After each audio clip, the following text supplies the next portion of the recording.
England, still seeking another high-class all-rounder in the middle of the order, have turned back to Alex Stewart as their test keeper. Unfortunately, this means breaking up one of the best opening partnerships in recent years. 6 penalties. Enter Robin Smith, faced with the new challenge of opening the batting. His love of fast bowling is renowned, and the last time he faced a West Indian attack, admittedly on a pitch which produced a new world record score, he made 175. Well, welcome to the highlights of the opening day's play of this Test series between England and the West Indies, this game being played at Headingley. And we take you out now to the centre for a closer look at what groundsman Keith Boyce has described as the best pitch he's produced in the past 15 years. Here's Geoffrey Boycott. Well, we have a very cool, breezy, overcast day, very uncricket weather. This pitch was relayed 2.5 years ago. This is the original Test match pitch. It's a lot better than before, no cracks in it, a nice root grass, but with this fresh, overcast weather, I think people will be worried about batting first because there's always been tricks at Headingley in the pitch. Sometimes I think there are snakes in it and all kinds of things.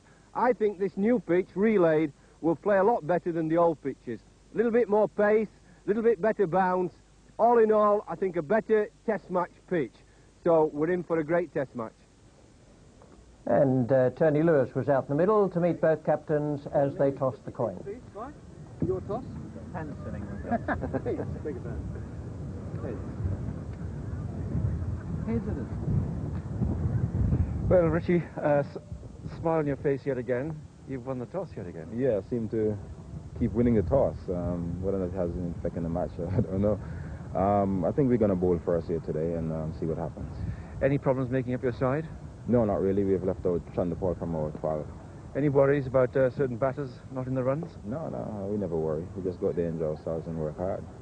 Good, thanks very much. Well, Mike, what about your team? You've left out Gus Fraser, I believe.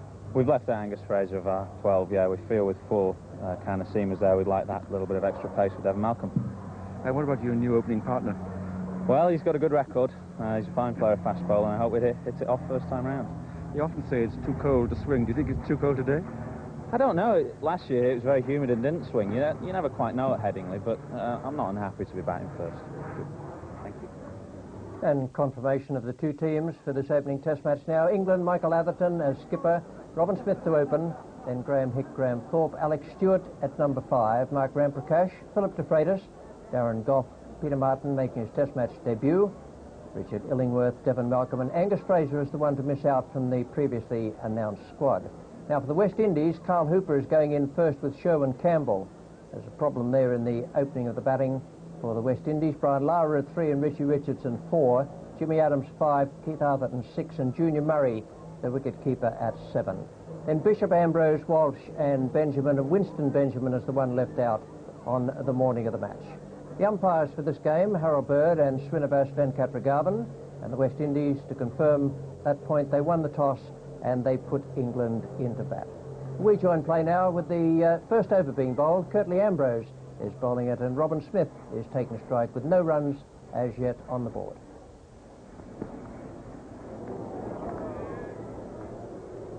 Well, that's Robin Smith, always looking for the cut shot, one of his favourites. The ball went under the bat, didn't bounce so high.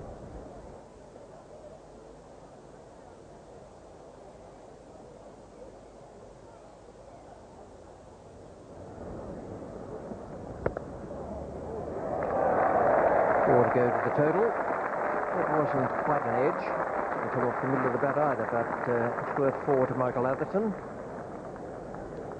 Well, if you're not going to get the ball in the middle of the bat, this is the best thick edge to get at Headingley. It runs past there and it goes downhill.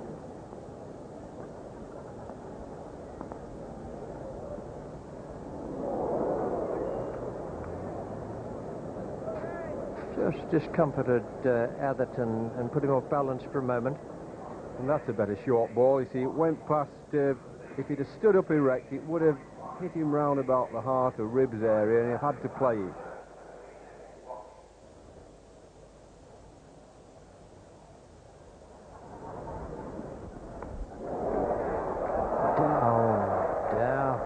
Down. Curtly Ambrose will be distraught at that. nothing particularly difficult about it. Perhaps he tried to get his hands into one position, then changed his mind. Awkward height. Nice bit of bounce there, not so much movement. Just a nice simple catch, just the awkward height, but that for Curtly Ambrose is really demoralising.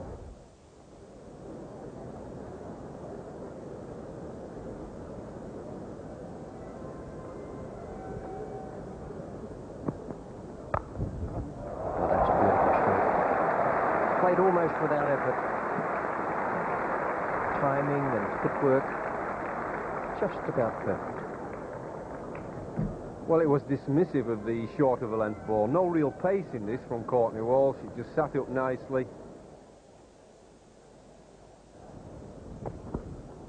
Pulled away. That's a good shot from Robin Smith. The outfield cut short, dry and quick enough for that ball to roll away very quickly. Well, something of a bad ball here. That was pitched just on about middle stump, coming into the right-hander, very short, and I think Robin Smith very quickly onto that one, just pulling it around there for 4.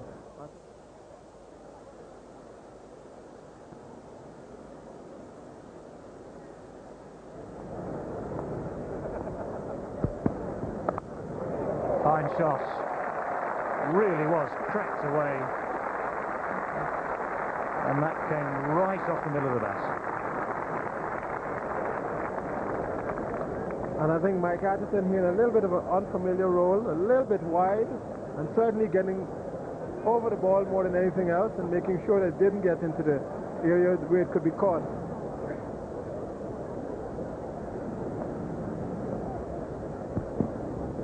Oh, beautifully bowled. The ball deserved something better. Junior Murray really had a sympathy, half an appeal.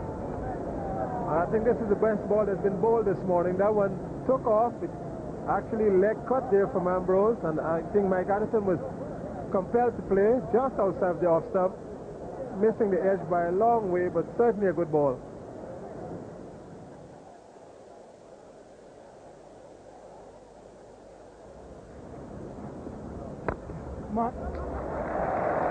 Couple of runs here for Robin Smith. Sherwin Campbell will win the chase, and Mike Atherton will turn 2 into 3.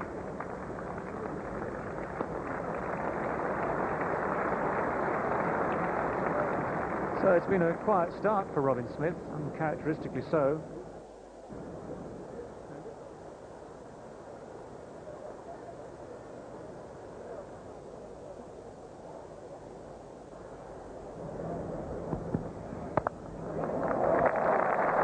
Once again, he hasn't timed this one as well as the first 2, but he's going to get 4 more for it. It's become, I think, Mike Ellison's favourite shot. Anything short outside off stump, he gets right on top of it.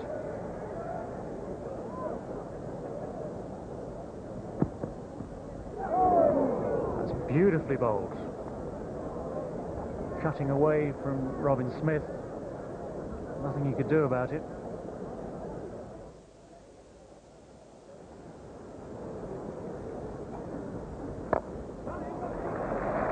This should bring up the England 50. A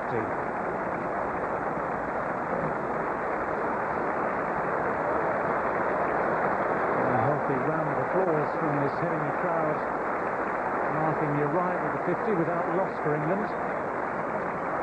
And that's after they were invited to bat, as they say, by the West Indies this morning.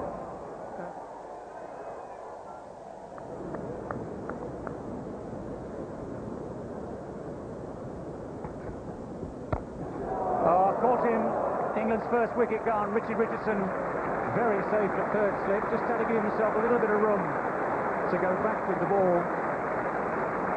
And Robin Smith's new career as England opener hits a bit of a roadblock. He's the first man to go, guiding it away really. Not a great shot, a little bit too close to play the shot, and Richard Richardson very safe indeed at third slip.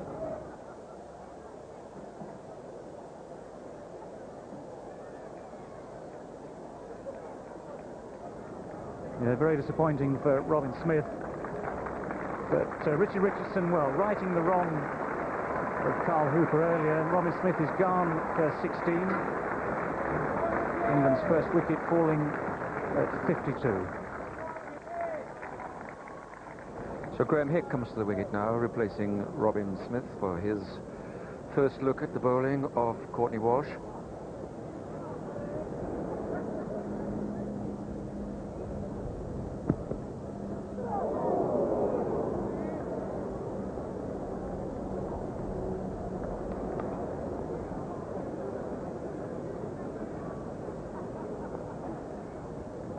Oh, it was in the air, and that was an iffish shot.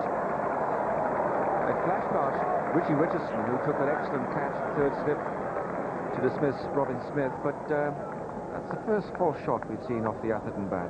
Yes, he gets drawn a little bit wide here. Tony was saying he likes to play with a straight bat off the back foot, but watch him just play a little bit away from his body. Just a shade lucky there.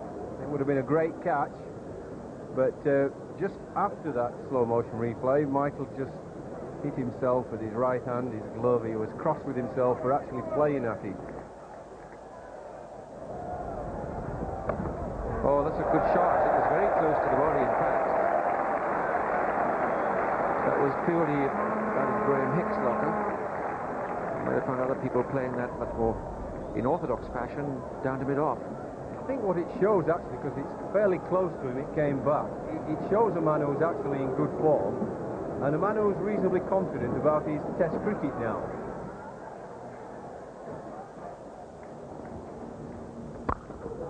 Great shot. Plenty of width and really hammered away.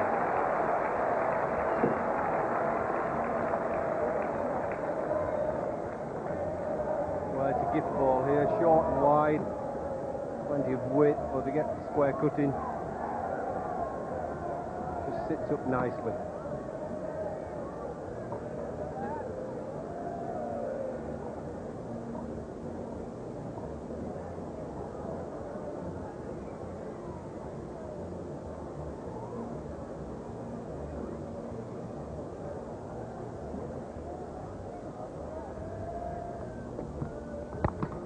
Or more. Successive boundaries for Graham Hick. And whereas he really hit the first one, nothing more required this time than a gentle dab. Yes, this is a much more authentic cricket shot. Played a little later and cut down on top of the ball here.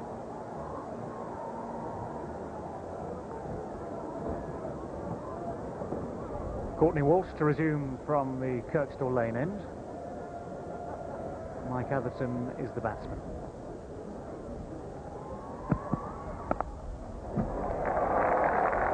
Turned away rather nicely. Jimmy Adams giving chase.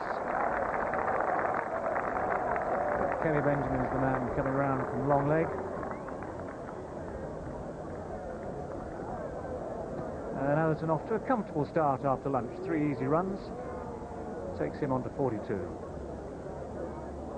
Well, a juicy half volley just drifting down leg stump, turned away nicely off the pads. If you look here, there's nobody out here.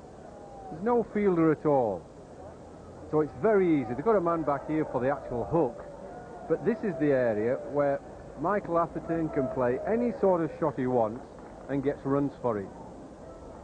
I think the West Indies will be better served by getting rid of this man over to this side. Put him in that area, protect the onside. Remember, Courtney Walsh has the balls he bowls are usually spearing into the batsman with the odd one going away, and try and make the England batsman cover drive it through mid-off extra cover. That's exactly the area that Geoffrey Boycott is talking about. Chase again for Jimmy Adams. And actually chasing into another flurry of rain, which could see the players, and indeed does see the players, scurrying themselves for the cover of the dressing room yet again.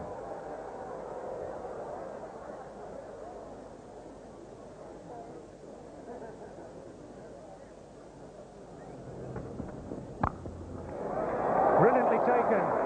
That is as good a catch as you will see throughout this series. Kenny Benjamin has got his second wicket of the day, but Graham Hick is out to an instinctive reflex catch in the gully. Well, I think that Graham Hick must be very disappointed because he's a little bit unlucky there. An excellent catch there by Campbell at gully. But certainly he hit that very, very hard. The ball that deserved to be hit, I think, because Benjamin was bowling wide outside of the off stump, and Hick hit it hard, didn't get over it. Campbell took an excellent catch at gully.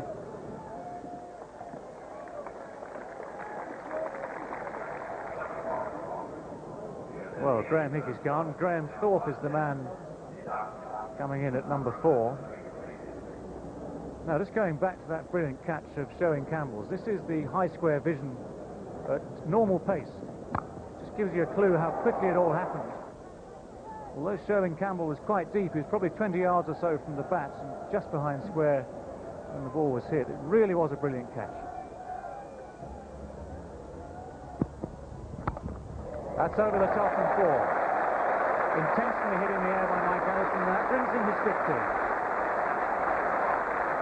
His 24th Test match 50 to go alongside his 7 Test match 100s, and deservedly getting a very warm round of applause from a very cold Headingley crowd.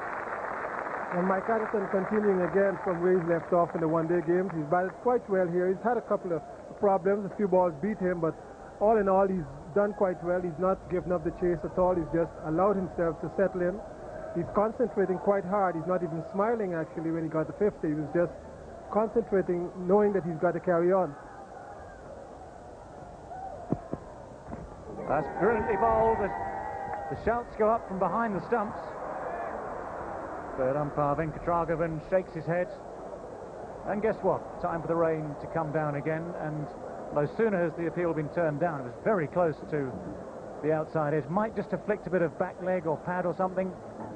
Junior Murray goes up, Brian Lara, Carl Hooper, they're all up asking the question.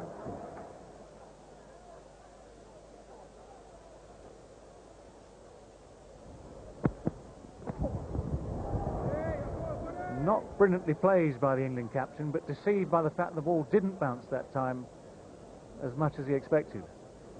And this one, if anything, rushed on to Mike Atherton, didn't bounce as much as he expected, and hit him in the right shoulder as he's swinging away there.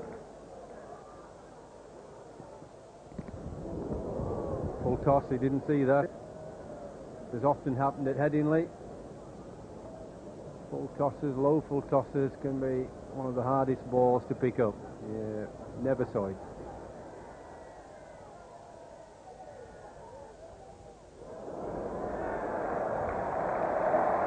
Got it away for 4. Surprised Benjamin, and I'm not sure that Atherton was perfectly in position for that.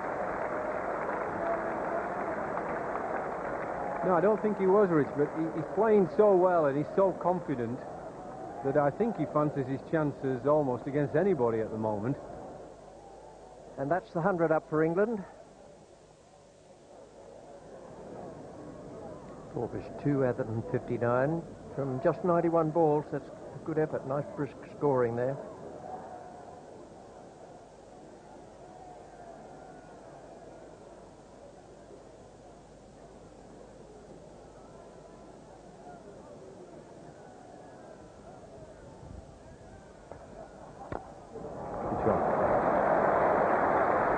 That's a lovely stroke. It's the big part of the ground I was talking about earlier. From where we are, it looks as though probably an extra 15, 20 yards on that side of the ground nearest the old pavilion.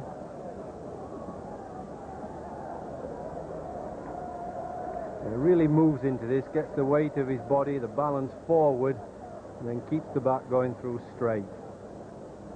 Very, very nicely played and technically correct as well. Down. Put him down. I think it carried from the actions of the players, and it looked at first glance with the naked eye as though it had carried. Richie Richardson, the fielder. Beautifully bowled, worked him over and then pitched it right up for the drive, and it was catchable again. Not easy. 2 catches Richie's had have not been easy. One was straightforward. He got it right up there, Encouraged him to drive. Wide of the fielder, not easy at all.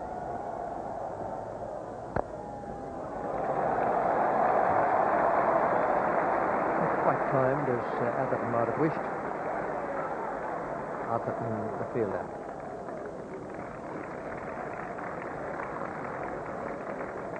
Well, that's the first authentic offside drive we've seen this morning from Michael Atherton. The first time he's really got one up in the slot to drive. He never really got forward to it.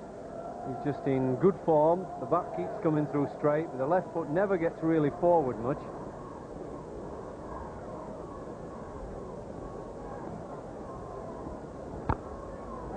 Nicely placed. Good stroke of the back foot. Let's get 2 this time.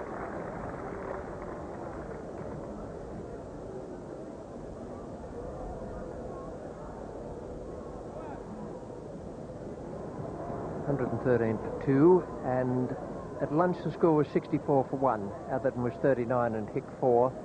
Now 113-2. Atherton 64 and Thorpe on 6. This is Bishop to Thorpe. Well, it's not far away. No, it was a little bit of an ugly-looking shot by Graham Thorpe. Probably in the end he got away with it because it pitched outside leg stump. You see it hit him on the knee roll. It looks as if it's going to hit the stumps. And so often left-handers are saved from the LBW shout.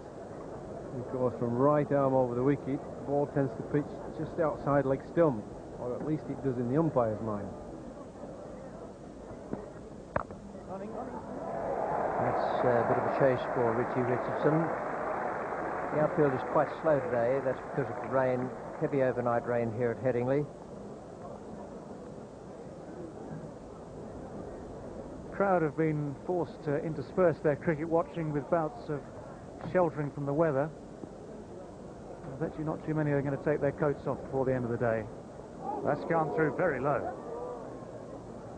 Absolutely no bounce at all. None to speak of, that is. It went underneath Michael Atherton's bat, perilously close to off stump, and then skidded through just short of Junior Murray. And even Mike Atherton, I think, with his good form, could not play that. That one just did not get up at all, just outside of the off stump. Ambrose, I think, even surprised at that. Junior Murray certainly struggling to get there.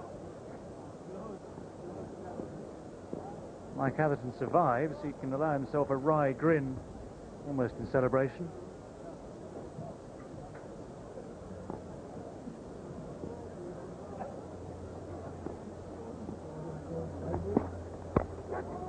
And that's runs. That's going to race away. Well, I say race. That's going to trundle its way down to the boundary. Intentionally, the angle bat steered it in that direction. One has to give Graham Thorpe here, I think, the benefit of the doubt, because he opened the face just wide of Richie Richardson at a third slip, and 4 runs once it got through the cordon. But again, Ambrose perhaps a little bit frustrated because he's had the ball hit the outer part of the bat a couple of times today, and he's really had no great luck. And it's brought on the posting of a third man now.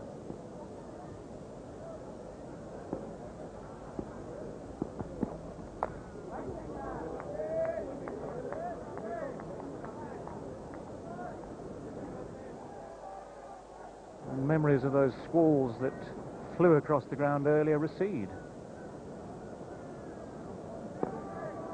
Even 1 or 2 West Indian hands might be feeling just a touch warmer now. Certainly minor.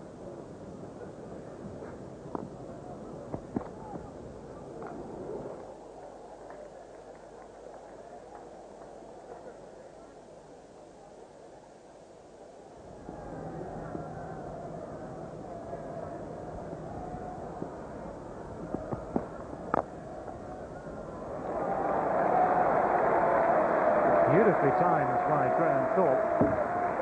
It was nothing more than just a push and directed straight down the ground in classic style.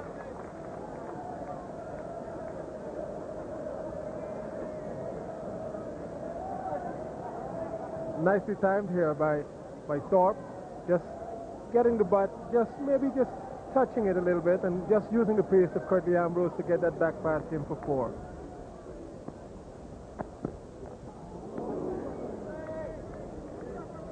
Nice shape from that delivery from Ian Bishop. He's been threatening to get one past the outside edge for a few balls now. And that's a good ball if you could get it past Mike Atherton's bat at this time, because he's been batting quite well. And Ian Bishop moving that one away a little bit, I think perhaps a little bit more pace also, but it didn't bounce. And I think that might have defeated Mike Atherton a little bit.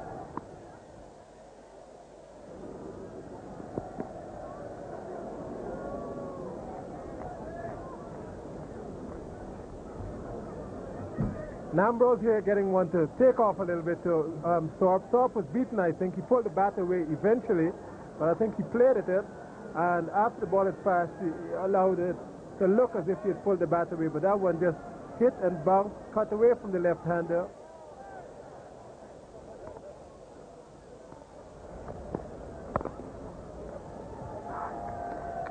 Just walking around the other side of the ground shortly before tea, I was assailed by a chap who said to me, "Slow, isn't it?" I knew he couldn't be talking about England, because they're scoring almost 55 runs per 100 balls, which is an extraordinary striking rate for Test match cricket. 54.69. I know there's only 134 on the board, but that's because of the rain interruptions. But 54.69 runs per 100 balls, that is great. Very, very good entertainment.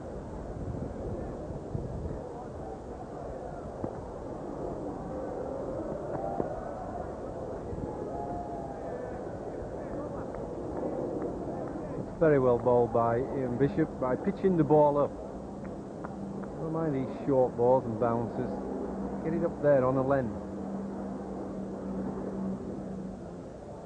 That's a good strike rate, 72 from 130 balls. Taking new ball and making all those starts when the rain came and we had bad light took the players off as well. 7 boundaries in that little lot.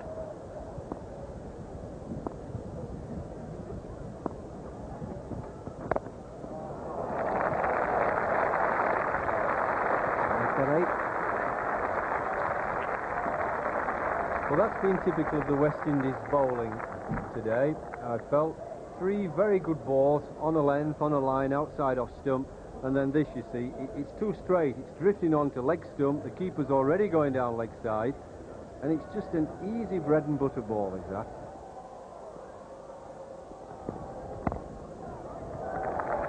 That's good looking stroke, and they'll pick up an easy 2. Looks very strong off his pads. No doubt about that, and he's a good square cutter as well. Quite an important innings for him. It's a good thing there's such competition for batting places in the England side at the moment.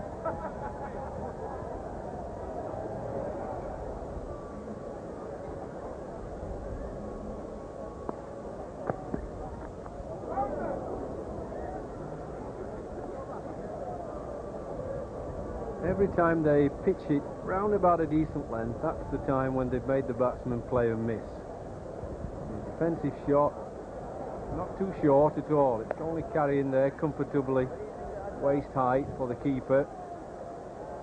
Just a nice ball, left the batsman.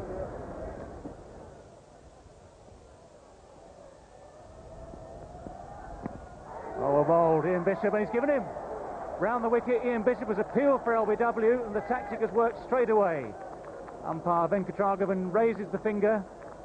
The decision has been given, and Graham Thorpe is gone LBW. And I'm sure that Ian Bishop would be well pleased with this. An immediate effect from the change around the wicket to the left-hander coming in, and that might have hit about midland leg. I think Graham Thorpe might have been deceived there by the ball just pitching just about off stump, and he played as if he expected the ball to move away from him. It came into him and might have hit midland leg. Well, Graham Thorpe gone for 20. Just over an hour and a half at the crease for him. England 142 for 3. And Alex Stewart comes in at number 5, having been so successful for England as an opening batsman. His role as wicketkeeper batsman takes him down the order yet again.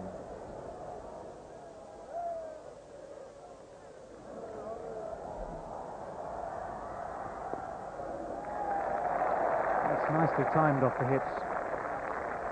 Very typical Atherton stroke.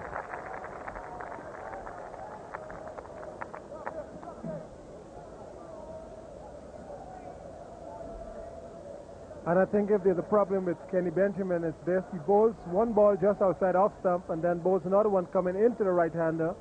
And of course, it takes the pressure off the batsman. He's allowed to tuck it along the backward square leg area for two.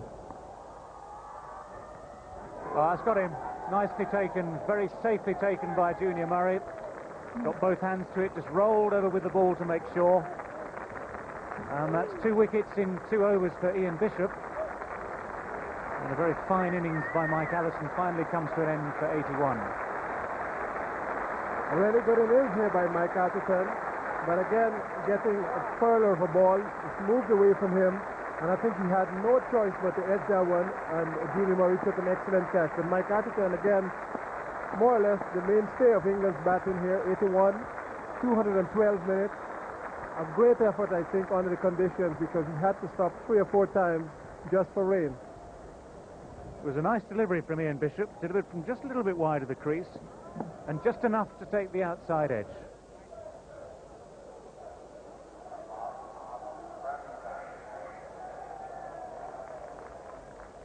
No more runs added after the fall of Michael Atherton's wicket there, 148 for 4, when play eventually was called off for the day. 81 for Atherton, 16 for Robin Smith. That was a half-century partnership, which was certainly as good as England might have expected from their new opening pair. Graham Hick 18, out to a magnificent catch by Campbell.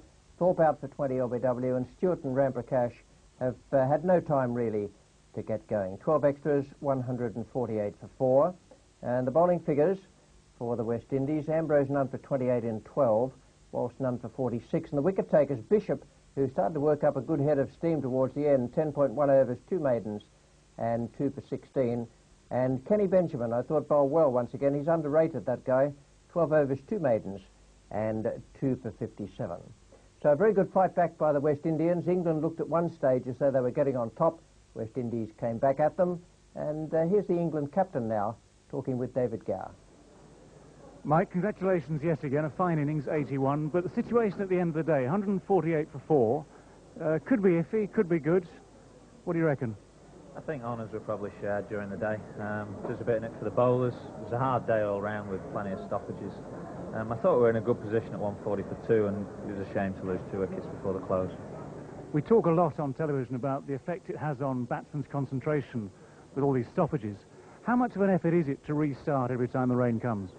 It's just a bit frustrating because you get in and you score a couple of boundaries and you're feeling good, and then you go off again, and you've got to try and set your mind to getting in all over again. But it's not just difficult for batsmen, it's difficult for bowlers who've got to keep striving for rhythm, and fielders on a cold day. So it's a particularly unpleasant day all round, I thought. You said there was some help for the bowlers in there. It didn't look too bad a pitch. 1 or 2 bounced a little bit, 1 or 2 seen a bit, but not much more than that. It was all right. It was decent to bat on. It was just quite a cold day, and you know, 1 or 2 balls bounced through. I thought the pace of the pitch was enough to give the quicker bowlers some kind of hope. But again, if you got in, you know, you could play your shots. Well, you've been given the chance to bat first on it by the opposition captain. What do you think's a good score on this pitch? I reckon it's very difficult to say here because overhead conditions from day to day affect the thing so much that, you know, you get a warmer day tomorrow, the ball might swing around a bit more. You never really quite know here. But also bowling last. I mean, that's always been a handy thing to do at Headingley. Would you have batted first had you won the toss this morning? I think we would have done. I think there's a good case for both bowling and batting first, and in the end the captain goes with his gut feeling, and our gut instinct was to bat first and hope to bowl last, and you know, you never quite know who's going to be proved right at the end of the day. Yes, they went off 7 times during the day. It was bad luck for both bowlers and batsmen. It takes them both time to get adjusted. And now here with his ideas on the day's play is Geoffrey Boycott. Well, it was nearly a very good day for England, but the 2 late wickets by Ian Bishop just balanced up the situation. I thought Michael Atherton played splendidly today. He's in a rich vein of form, and he's probably batting as well as he's ever batted for England. But all in all, the pitch has played really well, and that's been the vital factor here. Everybody comes to Headingley thinking the snake's in the pitch, it's going to play all sorts of tricks. They think it's going to be damp because the weather's been poor up in Yorkshire. But all in all, it was a splendid pitch to bat on, full of runs, and England just let it slip at the end, losing those 2 wickets. The game now is poised so delicately that either side could take the initiative tomorrow. So it's very important for Alex Stewart and Mark Ramprakash, one of them at least, to play very well and give a good score for England. At the same time, West Indies bowlers, if they strike first up, then England just might be in a bit of trouble. Yeah, it was bad luck that the weather marred what could have been a wonderful opening day to the series, as it was. There was some good cricket played, some excellent run-making at a good rate by the England side, some fine bowling and catching and ground fielding from the West Indians, even though 1 or 2 extremely difficult ones just escaped Richie Richardson. Well, we're looking forward tomorrow to the second day's play, and we'll be bringing it to you on BBC One at 10:55 a.m. Ian Bishop put the brakes on England's impressive scoring rate yesterday when he took 2 wickets late in the day, those of Thorpe and Michael Atherton. Oh, bold Ian Bishop, and he's given him.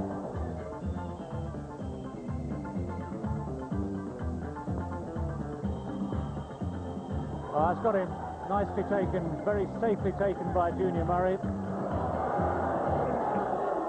Some of the England party then went to watch their soccer counterparts at Elland Road, perhaps looking for some inspiration. Good finish of the game here. Oh, brilliant! Darren Anderson, left foot, post, and in. So your hopes now resting really with Alex Stewart and Mark Ramprakash to make sure this total gets the right sort of heights. Yeah, we've got Darren Gough, at the Freitas, Peter Martin, all of whom can bat, but it's important these two get a score and then are supported all the way down. Well, that's what the England captain will be hoping for here today. Welcome to the highlights of the second day's play of this opening test match between England and the West Indies at Headingley. The first day was very interesting, but unfortunately spoiled by the rain. The second day, well, there might be something there for the West Indian bowlers this morning, and to tell us about it, here's Geoffrey Boycott. Well, another cool and breezy day. Not great for cricket. Have a look at this pitch. There's no real changes. We had a look yesterday. You see the grass. There's no marks from the ball. It's really stood the test very well as this pitch. It's unusual. No real cracks. Uses lots of cracks. You can just about maybe just find the odd crack. But on the whole, it's done very well. You can see how dry it is as well. These are the footmarks from yesterday. Very dry with all the rain about. The covers have done the job. So really, there's no reason why the batsmen of England shouldn't get runs, or the West Indies when they bat. But at the moment, I think I'd fancy a bat on this. It's still pretty good, is this pitch. That's the way England began the day, 148 for 4. That was a very good innings from Michael Atherton yesterday. The ball was moving around just enough to give the West Indian bowlers some hope. He made 81 in good quick time, and the West Indies then struck back with those 2 late wickets. The bowling figures for Richie Richardson's side: Ambrose bowled much better than that, no wickets in the 4th column there, none for 28 from 12. Walsh none for 46, and Bishop, very threatening performance from him yesterday, 10.1 overs, 2 maidens and 2 for 16. And Kenny Benjamin expensive, but also picking up 2 wickets. We join play now in the first over of the day. It's the 3rd ball. Ian Bishop is the bowler, Mark Ramprakash is taking strike, and no runs have been added to the overnight total. And he's off the mark in this innings. You get 2 for it, very quickly down for that second. He'd already backed up quite a long way, turned and watched as Curtly Ambrose made the mistake.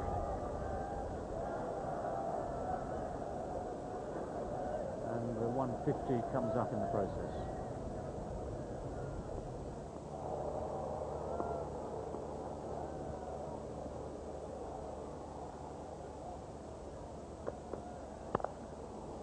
Got him. That's well caught again by Sherwin Campbell. Positioned in the gully for just that sort of shot. It wasn't well hit by Mark Ramprakash. That's a big disappointment for him. But Sherwin Campbell caught that brilliant catch yesterday to get rid of Graham Hick. And the combination of Campbell this time with Ian Bishop is enough to see the end of Mark Ramprakash. Well, this ball just getting a little bit of bounce, trying to get on top of it and keep it down, but a little bit like Graham Hick and Robin Smith, they were done by the actual bounce yesterday.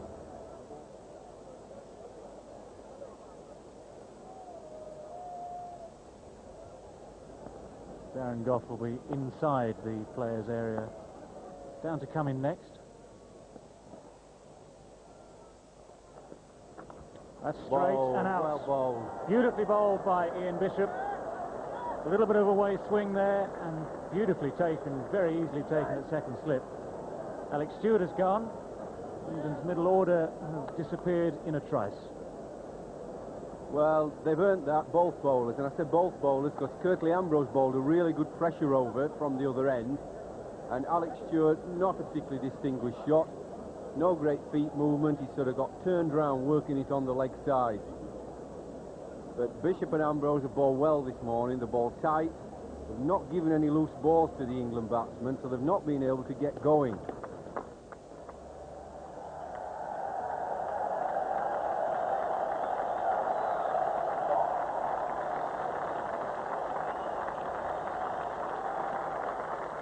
Well, the crowd are certainly happy to see Darren Goff.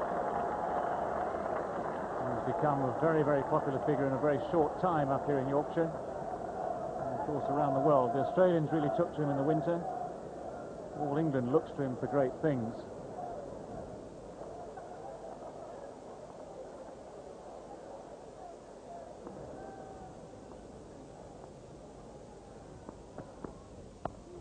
That's hooked high, straight down to Kirtley Ambrose, and Darren Goff has gone. First ball. The instinctive hook causes the dismissal of Darren Goff. The Yorkshire hero arrives and goes, and the crowd has hardly had time to blink. Hit it pretty well, but Kirtley Ambrose is not an easy man to clear. He had to move 2 or 3 steps to his left and took the catch very well. Well, I thought it was brilliantly worked out by Ian Bishop. He's been pitching the ball up nicely and he's just fired it in at Goff. He knows he's an instinctive hooker and puller, and it was a lovely catch, but credit the bowler. Ian Bishop has now taken, between last night and this morning, 5 wickets in 18 balls. So he's on a hat-trick.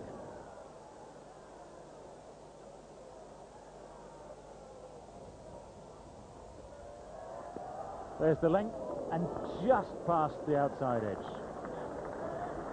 That's what was ordered. That was exactly the right ball.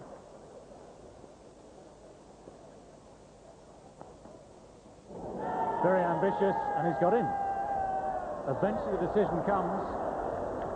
It looked to be a pretty innocuous ball that Peter Martin wanted to smash over mid-wicket, and just a little under edge, it seems, was enough. Carried through to the keeper just. Well, it's indistinguished is the shot, isn't it? He just hoiks the leg. He's obviously got a fine nick. Everybody's up straight away. He doesn't want to go. He's all right standing there, nothing wrong with that. But Dickie knows he's got a fine edge, and then he's got to leave. Whatever the merits of the shot or demerits, it's actually given Kirtley Ambrose, believe it or not, his first-class wicket of this West Indies tour of England.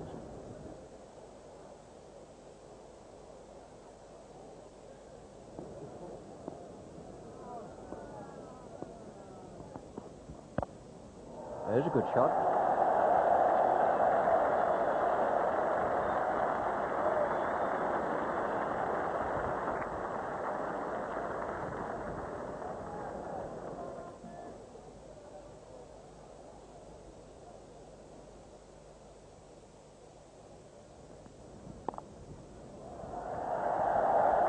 Good placement.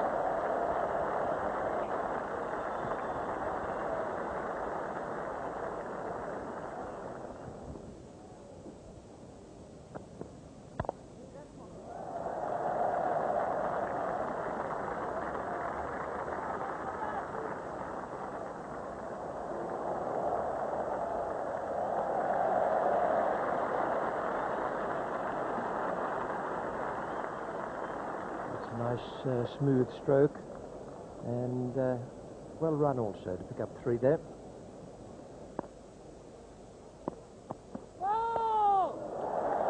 No ball call, and it's gone a long, long way.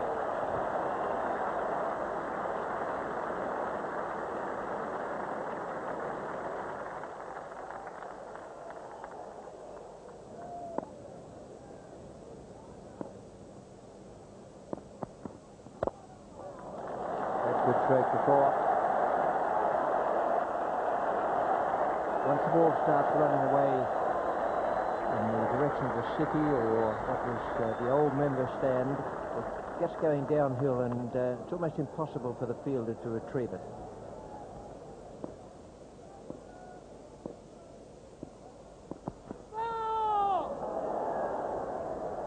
The ball caught again, and 2 bounces. I don't think Dickie Bird's indicating anything really rude there. Oh, there is a good stroke. He's picked that up beautifully off his hip. That's one of the most delightful strokes you can see if you're sitting watching a game of the ground at Test match level. Not a bad delivery as such, but beautifully stroked away. Just a flick, and away it goes.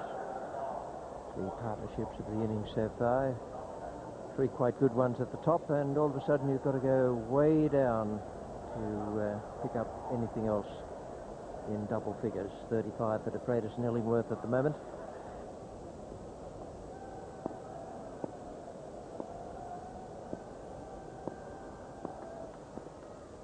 That's it. That's the end of Philip De Freitas. Just a very straightforward dismissal. The intended cover drive, just a thin edge through to the keeper. It's been good resistance, but not really long enough for England's cause. 9th wicket going down at 199. Devon Malcolm, the new batsman. I mean, he's played shots to get him to that position. He put the foot to the ball, went to hit it and nicked it. But no complaints. If the batsmen don't play very well, then you can't blame the lower order.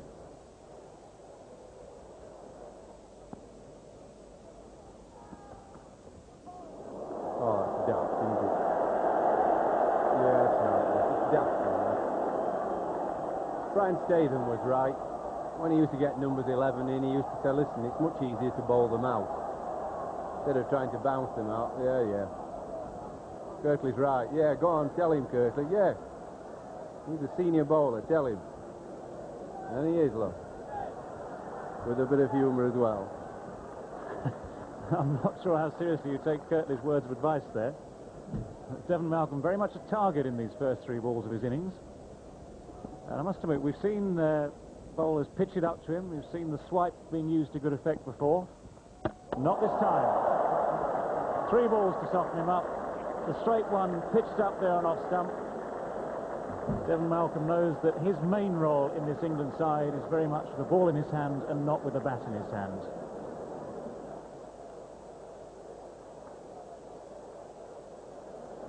Devon Malcolm nowhere near that at all. Well, there's a bit of fight there from Philip De Freitas and from Richard Illingworth. 17 not out for Illingworth, and De Freitas 23 played some handsome strokes, but it was a very, very bad collapse from England once again. 199 all out after they'd been in such a strong position at one stage yesterday. And the bowling figures for the West Indies dominated by Bishop. At one point, people were wondering if he might ever play again for the West Indies, and there he is at Headingley, 16 overs, 2 maidens, and 5 for 32. Ambrose finished up with 1 for 56 and Walsh none for 50. And Benjamin, vastly underrated in my opinion, 13.5 overs, 2 maidens, and 4 for 60. A good performance from the West Indians, and we join now with the West Indies innings. Hooper is one of the batsmen, the other one is Sherwin Campbell. It's Hooper taking the first ball, and Devon Malcolm, with the crowd right behind him, is the bowler. Quick and out. That's the first wicket from the first ball. Devon Malcolm right on target from the first ball of the West Indies innings. A very straightforward catch to first slip. And Carl Hooper is the first man to go. That's the perfect response for England.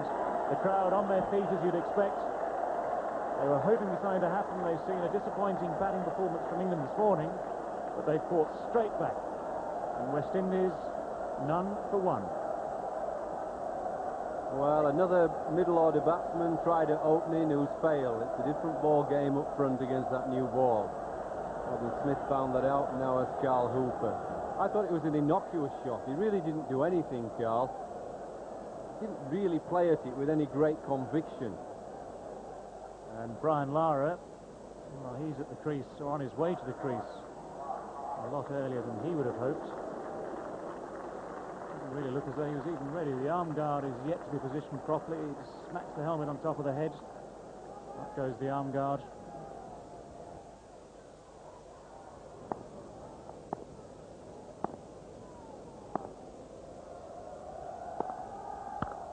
That's 4. Helped on its way over the slips, over gully. Intentionally hit up. I think he's got a little bit to prove here.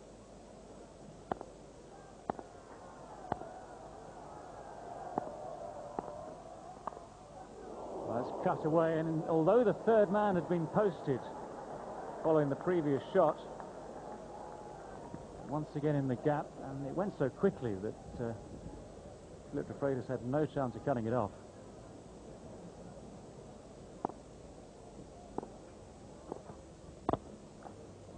No need to run for that. Right up in the slot for Brian Lara. Well, if we thought he was unprepared for this innings, he certainly started pretty well. That's important. Malcolm keeps the ball up to both right and left-hander.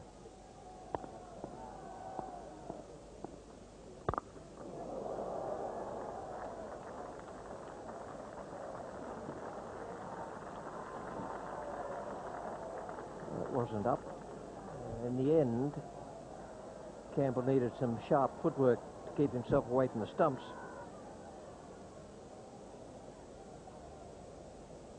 I've seen Australian teams on occasions, if they're bowled out for just a reasonable total or less than reasonable total, get themselves worked up in the dressing room.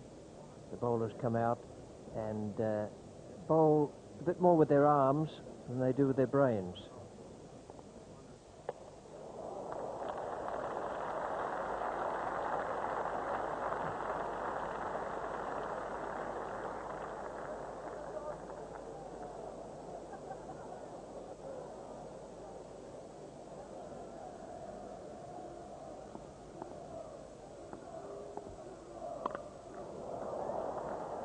This guy's a pretty good hooker.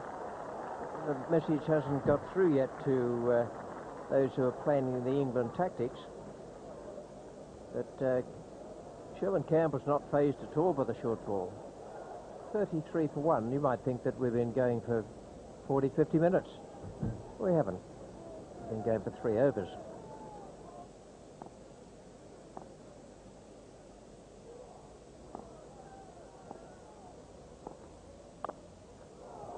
Four more.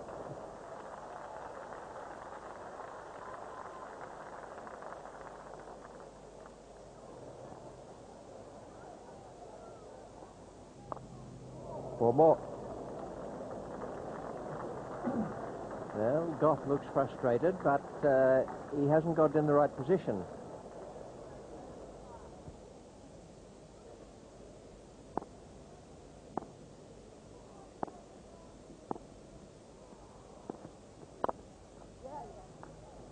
Nice timing.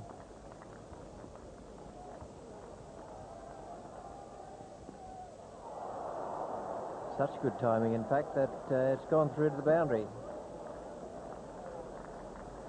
Mixture of swallow dives and none too graceful dives there, and the 50 is up for the West Indies. 15:35 balls in just 26 minutes.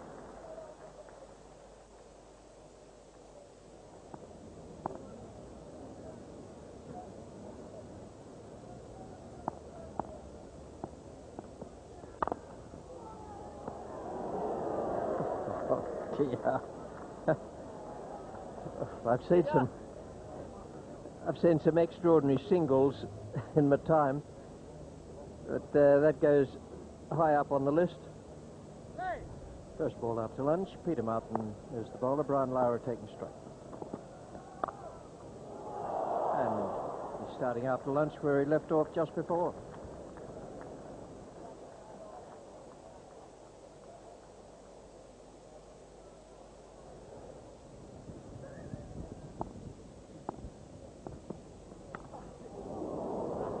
runs for that. Not precisely where he wanted it to go. It's going to worry De Freitas more than it's going to worry Campbell.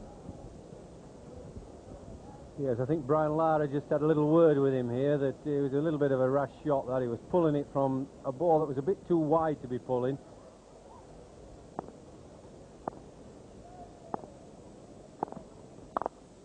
Shot.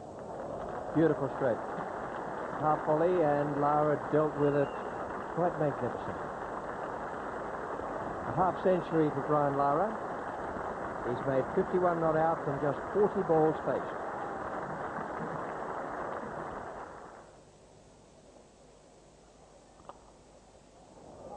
Oh, he's really hit that on the up. He's really creamed it. That was a real West Indian offside drive.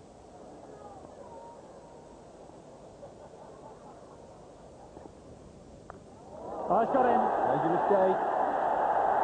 There it is. A slow bowler. Tossed it up. Couldn't resist. He's been in top form, going after the seamers.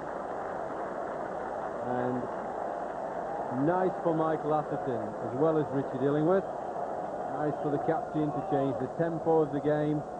Slow bowler on and get a wicket. Well, Brian Lara's intention's very obvious. That's a good catch. Very good catch by Graham Hick. Brian Lara out to 53.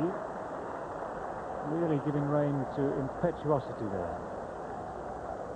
And as far as West Indies are concerned, that's not a clever shot from their leading batsman.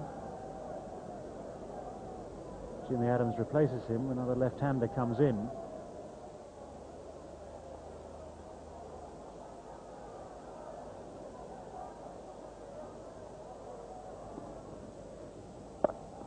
That's a good shot. No extreme effort, just pure timing.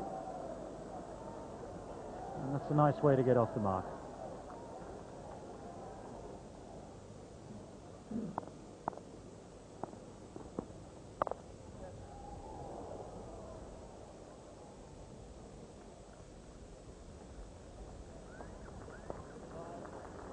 The 100 up for West Indies.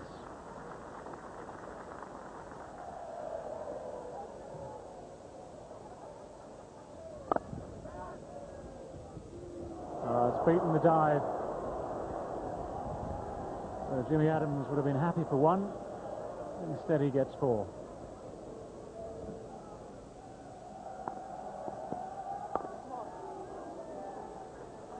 So that's the 50 then for Sherwin Campbell.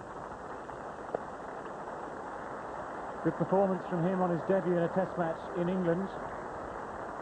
And he seems to have settled into that role very nicely now. A flourishing start. Shots all round the wicket at the start of the innings. 50 not out of 71 balls.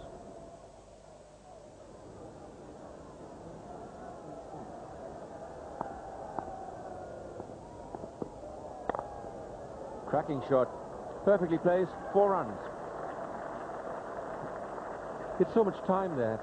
We explained he gets there very early. He gives himself room very early and then can actually pick his spot in front of the square on the offside.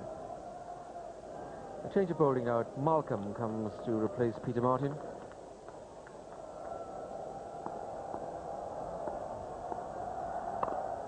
That's a cracking shot. Not a good ball. Rank long hop, but it's very well played. And that's 4 runs.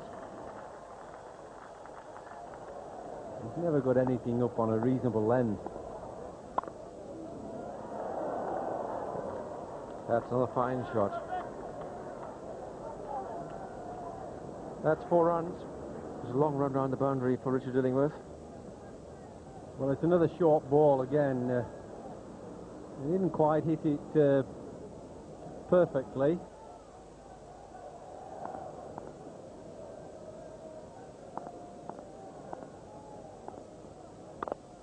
For bowled.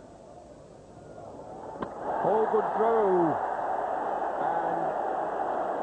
And Venkadraghavan calls for the third umpire. It'll be tight. It'll be a sad way for showing Campbell to go if it is in fact out. Beautiful fielding by De Freitas. The bail is off. And he's got him. He goes. Cure the cheers around Headingley. Disappointing way for showing Campbell to go, but I just felt that he played the ball firmly. It was not by no ways means a drop, and the fielding was excellent. He's played very nicely indeed, but you have to feel from West Indies' point of view, a little bit like Brian Lara, they've actually given England their wicket. So Keith Arthurton is the new batsman.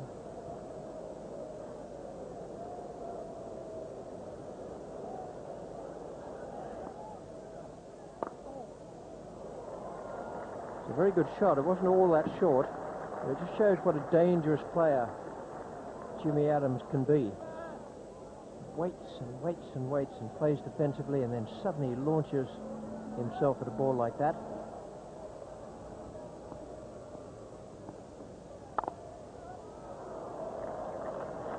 It's turned out to be a good square drive. I'm not certain that it went along the ground all the way.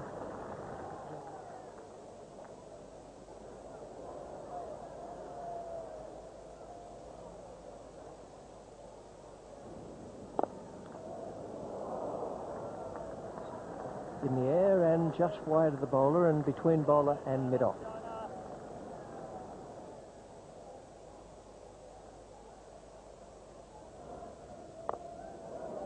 It's in the air, but it's going to be safe.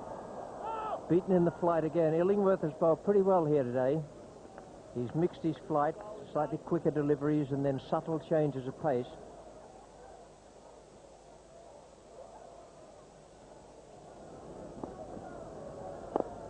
Oh, good shot. That's a beautiful stroke. Good footwork. He got down to the slower ball and cracked it away between mid-wicket and mid-on. Probably the first time that Jimmy Adams has actually conquered Illingworth. He's been bowling with good flight, and Adams using his feet quite well, getting to the pitch.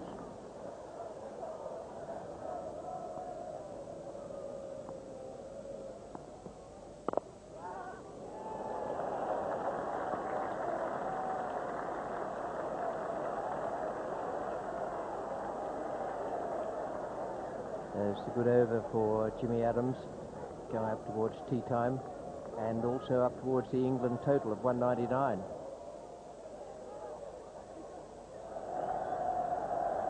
And Darren Gough reappears on the stage.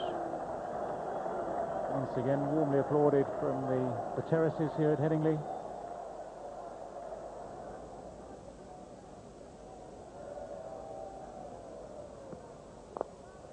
That's a good shot.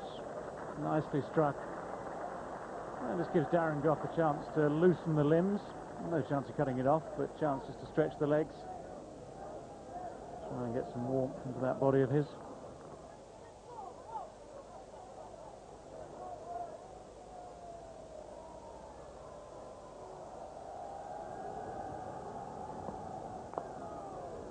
No need to fetch that back either. Just over pitching fractionally, Philip De Freitas. And Keith Arthurton very quick to latch onto it.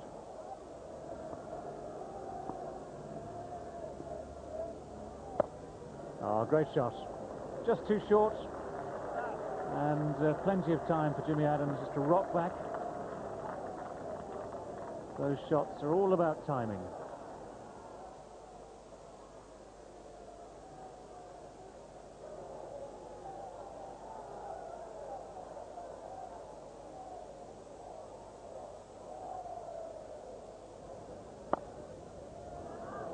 Well, no problems at all for Jimmy Adams.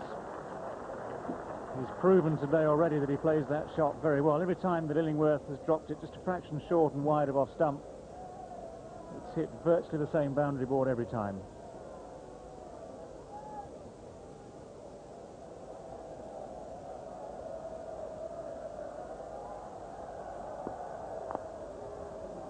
Good shot.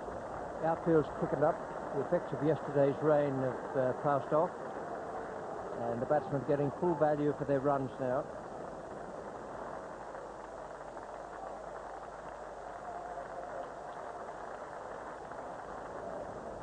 Spin will continue from the football ground end. Richard Illingworth's figures 1 for 43, but Graham Hick is coming on now.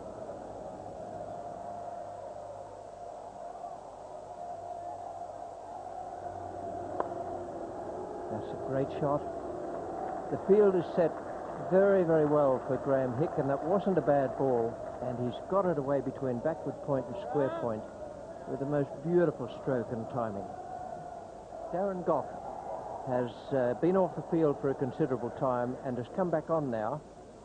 He won't be able to bowl for England until 39 minutes past 11 tomorrow because of the playing condition and the law of the game about fielders leaving the field.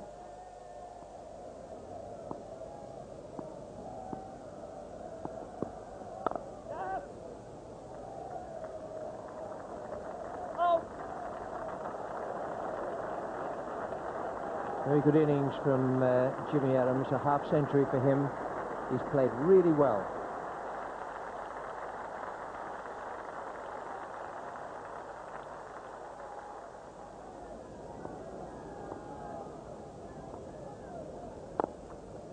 Fine shots. Lovely use of the feet. And once he got there, he made no mistake at all.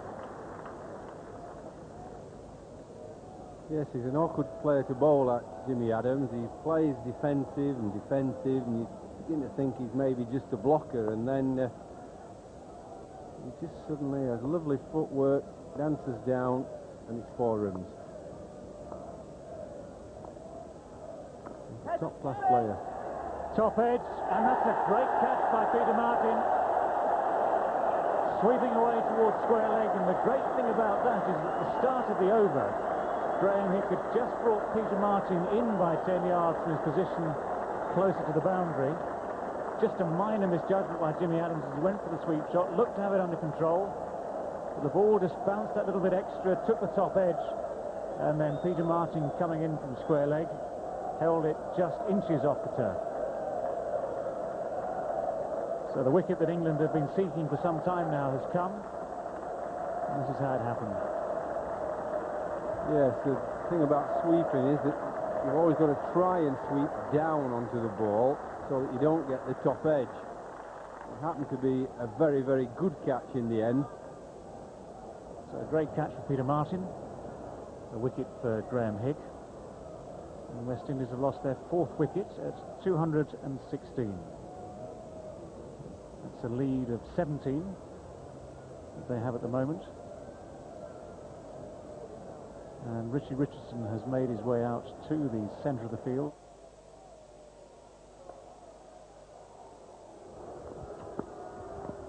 Well, that's very close, and he's given him.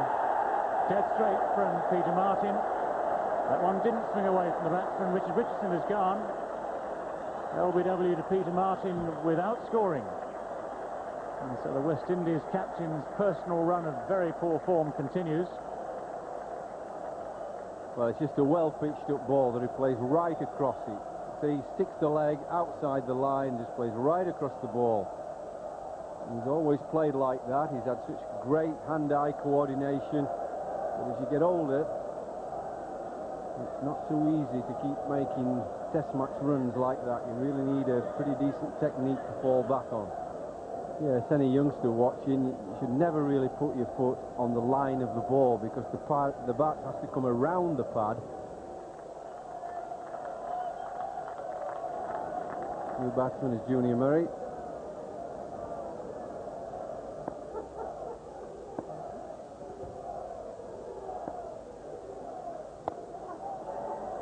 That's beautifully hit. Nice judgment there from Junior Murray. He's picked that up and hit it away over long on. Almost to the area where there used to be a confectionery store. A long time ago, it was 14 years ago when Ian Botham took the Australians apart here in that 81 match. And he played 1 or 2 of those. 4 more runs added to take the final score for the West Indies first innings along to 236 for 5. Very good performance there from Campbell, from Lara, Adams and Arthurton, who's unbeaten on 36, with Junior Murray on 14. That's shaping up as a dangerous partnership, and certainly the others were after Hooper had gone from the first ball of the innings. A great start for England and a wonderful fight back by the West Indians. Bowling figures for England. That was mayhem up the top there. 7 overs for 48, Malcolm after that first wicket. Gough, 3 overs for 23 and injured. He has this rather nasty little muscle problem, the bottom right-hand side of his back. And De Freitas none for 59. Martin 1 for 35 did well, and Illingworth 24 overs, 9 maidens, 1 for 50, thoroughly justified his selection. And if the pace bowlers had been a bit more on the ball, then it might have been a different story for England. Hick 4 overs, no maiden, 1 for 15. So 4 wickets taken there, 1 each by those bowlers. That's the state of the game at the close of play on the second evening. England 199 all out, Atherton 81, and Kenny Benjamin 4 for 60. West Indies 236 for 5, Campbell 69, Adams 58, Lara 53. The West Indies 37 ahead, and the other name on that list there, Bishop 5 for 32. And here's David Gow now, talking with a man who demolished England's first innings. I was hoping and I was praying that it would go well. I sort of took the opportunity to believe in myself and hope things would go right, and you know, things did go well, and I'm quite happy because it's my first test for some 2 years, and you know, for things to go that well, it's a dream come true, really. You mentioned it's your first test for 2 years. How hard has it been to get back to fitness in that period? It was difficult because it was even longer than the first time. I had to do a lot of swimming, a lot of gym work, and you know, to fight against the sort of negative talks of other people saying that, you know, your career was finished and that sort of thing. So it was doubly hard, but I suppose I was well supported by my family, my wife, and, you know, people like that. So I'm just glad things turned out well, and I'm here playing cricket again. Well, that was a great performance from Ian Bishop, and so nice to see someone whose career was threatened making a great comeback here and taking 5 wickets in an innings in the opening test of a series. Here now is Geoffrey Boycott with his ideas on the day's play. A very good competitive day's cricket with always West Indies just ahead on point. In the morning it was a familiar England batting collapse. Then the England bowlers bowled far too short at the West Indies batsmen, particularly Brian Lara. It got him off to a flyer. But later in the day, Richard Illingworth's spin bowling got them back in the game with some brilliant outfielding from Phil De Freitas and Peter Martin. But all in all, West Indies still have slightly the upper hand. Tomorrow morning it's so important that England keep the West Indies down to 70 or 80 runs lead. If West Indies get above 100, then winning the game for England is going to be very, very tough indeed. Here's another good day coming up, the third day of this Headingley Test match. Quite possibly a capacity crowd here. Hopefully the weather will be good. And we'll be on air, Grandstand BBC One at 10:45 for the moment. At the start of day 3, with the West Indians in the ascendancy, Michael Atherton needs his bowlers to change tactics. The West Indian batsmen have shown they don't mind the short pitch delivery, and England will need to bowl a tight line and length and make the opposition fight for every run on the third day of this Headingley Test match. Well, welcome to the highlights. We've had 2 very good days, and we have some good news about Darren Gough. They say he'll be okay to bowl if needed. I reckon he will be needed out there. And the pitch yesterday looked as though it was playing well. We have news now of the third day pitch, and here's Geoffrey Boycott. Well, a pretty cool day today, but I think the players will be pleased, but not so much wind about. The pitch hasn't changed colour or anything. If we look at it here, it's the same sort of pitch as we've had all the time. Now, you might be interested to look at why Richard Illingworth bowled so well at the West Indians yesterday, particularly left-handers. These are the footholes he was trying to bowl into. This is a bit too full. It looks something to bowl into, but it's too full, really. You shouldn't be getting out to that as a batsman. This one here, very interesting. If he can catch the edges here, outside off stump, spin it back to the left-handers, that can create just a little bit of a problem for them. But all in all, it's still a very good pitch. Yorkshire Cricket Club will be very pleased. The pitch has stood up, and I think the players will be happy with the pace and bounce of it. It's let everybody get into the game, and it's nice for playing shots, and I think we've still got a very good cricket pitch here. Well, it sounds as though there were no problems with the pitch today. That's the way things begin on the third day here at Headingley. West Indies in their first innings in reply to England's 199 at 236 for 5. The not-out batsman Keith Atherton on 36. Junior Murray is on 14. The bowling figures for England, they took some real hammer at the start there. Malcolm 1 for 48, Goff none for 23, De Freitas none for 59. Big effort needed from De Freitas and also from Martin, who I thought bowled very well on his Test match debut. 18 overs, 4 maidens and 1 for 35. A wicket to Illingworth, who did a good job, and 1 to Graham Hick as well. The state of the game, 199 for England, West Indies 236 for 5. And we join play now with the last ball of the third over. De Freitas is the bowler. Junior Murray is taking strike. There's been no addition to the score. 3 maidens on the trot so far for the England bowlers, 2 to De Freitas and 1 to Peter Martin. And this must be the perfect start that England would have wanted for this morning. I think that this is going to be the most important day of this Test match.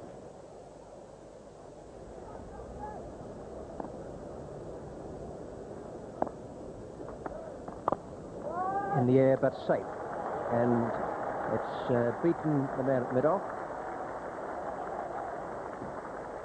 into the boundary.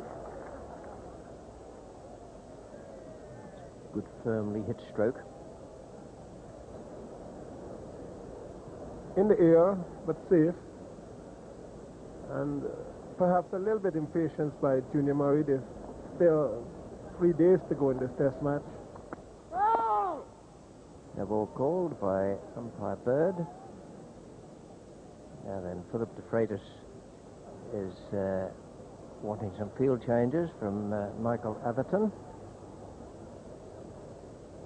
That involves Devon Malcolm at deep fine leg going around 20 yards squarer. The man from square leg is coming across to short cover. And there it is. Now what could be more beautiful than that? Great planning. It's all right to plan, but to have the execution is the most wonderful thing of all. So De Freitas has gone for it. Atherton has given it to him, and Junior has to go.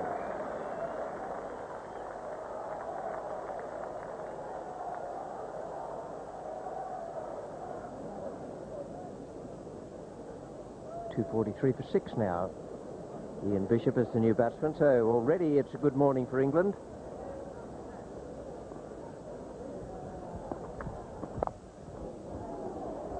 There's 4. It's a good shot by Atherton, who might just want to redress the balance a little. We had those 4 maidens on the trot early on, and then the wicket falling, so maybe that Atherton will now decide to take over.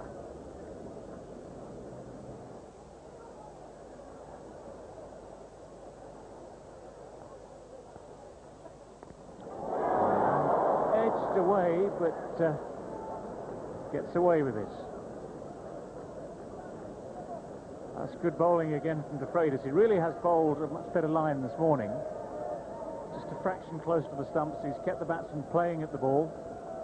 Yes, if you watch here closely, it's a nice edge, but there's no third slip. Michael Atherton, he's more or less about 4th slip.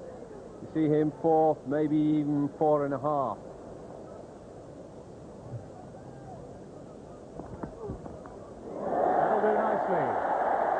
Keith Atherton's concentration wavers fatally.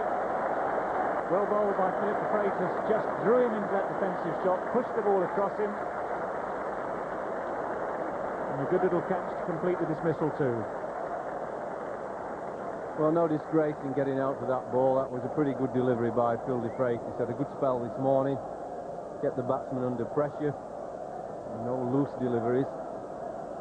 And it just drew Keith Atherton a bit wide.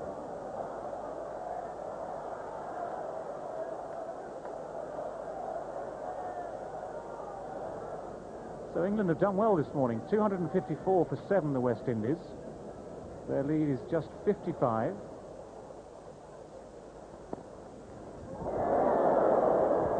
Well, trying to look like a batsman. Not quite succeeding. Yes, he was only trying to look like one, I think. This was too quick for him. It was through.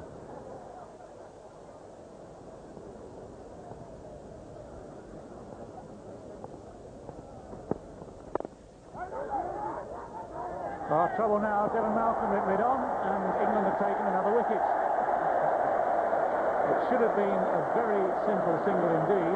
Ian Bishop knew that. Curtly Ambrose had no intention of moving at any stage. And as far as the West Indies is concerned, that was a ridiculous wicket to lose. Ian Bishop pushed it wide of short leg, he pushed it wide of Devon Malcolm at mid-on. Well, he played this ball like a batsman. He just pushed it wide of the fielder and set off for what would have been a comfortable single. Now, Curtly never wanted to move. He never even really offered. I don't know what he was thinking about, Curtly Ambrose, but he certainly wasn't concentrating on the cricket. Courtney Walsh loves to swing the bat. If he connects, it could go a long way, but first he's got to connect.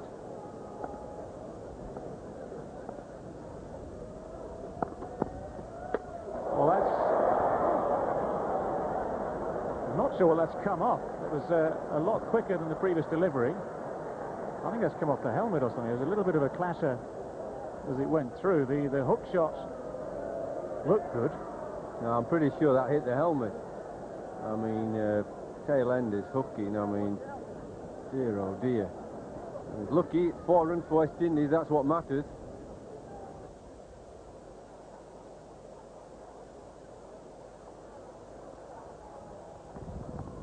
That's guided towards third man. No one there through the gap. Just struggling up that hill, as is Graham Hick.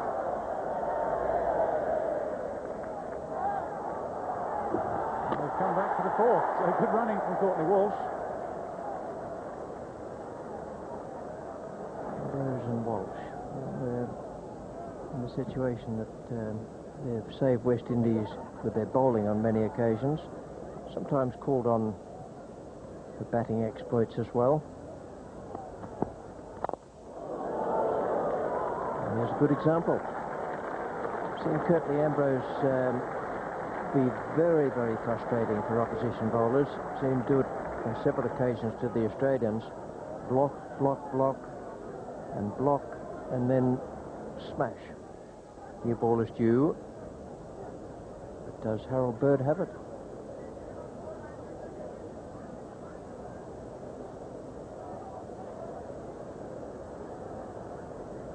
All that's pristine glory.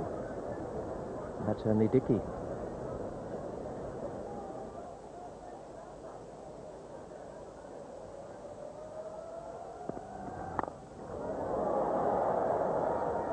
Just out of reach of Richard Illingworth.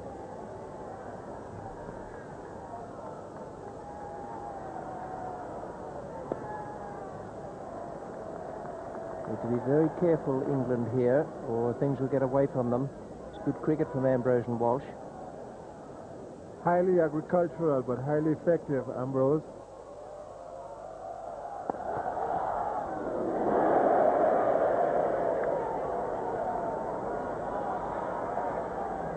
He's been batting for a long time now, as Walsh, and you would expect that this is a new ball. He's facing medium-fast bowler. You would expect to have a few of those.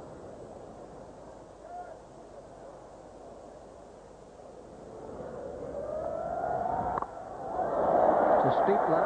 Alex Stewart's gone for it. It's not easy, I can tell you, but he's got it. Goff has the wicket. Stewart's heart has stopped racing. That was a very difficult catch coming from the position he was, and he did wonderfully well to get it. Man with the glove should always go. That was a good performance. Tremendous effort there by Alex Stewart. I think Walsh deciding that this one is going to go, regardless of where it was bowled, was short of a good length, and instead of getting it over extra cover or backward point where he might have intended, they're steepling it up, and Stewart in the end actually catching it perhaps a foot or two just above the ground. He was a little bit unsighted. He swung a little bit in the air for him, but he did a good job. Ninth wicket down now. Courtney Walsh goes, caught by Stewart off Goff. Kenny Benjamin, the last man.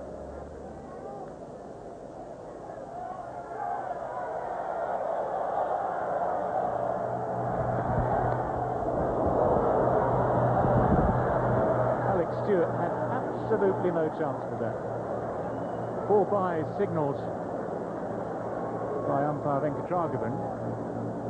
I think 4 wides would have been a kinder decision. Just look at this. It's right in the bowler's foot marks. Very wide indeed. And it was 3 yards over Alex Stewart's head.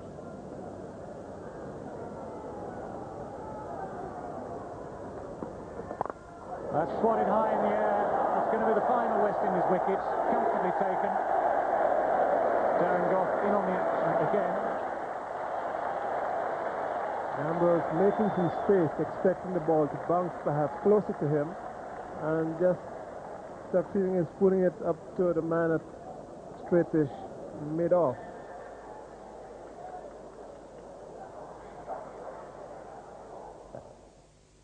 Darren Gough with a straightforward catch there to give Malcolm a wicket and to end the West Indies innings on 282, a lead of 83, and very valuable runs they are too. 42 for Arthurton and 20 for Junior Murray, with Curtly Ambrose a valuable 15. Those 83 runs could be very, very handy to Richie Richardson and his side. The bowling figures for England: terrific effort this morning from De Freitas, 23 overs, 3 maidens, 2 for 82. Also Martin, 27 overs, 9 maidens, 1 for 48, and Malcolm added another wicket, 2 for 48 for him, and 1 for 24 for Gough. So at the end of the 2 innings on this third morning, England 199, West Indies 282, confirming the lead of 83. We join the England second innings now with the third ball of the third over. Curtly Ambrose is the bowler. He's coming in from the Kirkstall Lane end, bowling to Robin Smith, and there are 2 runs on the board.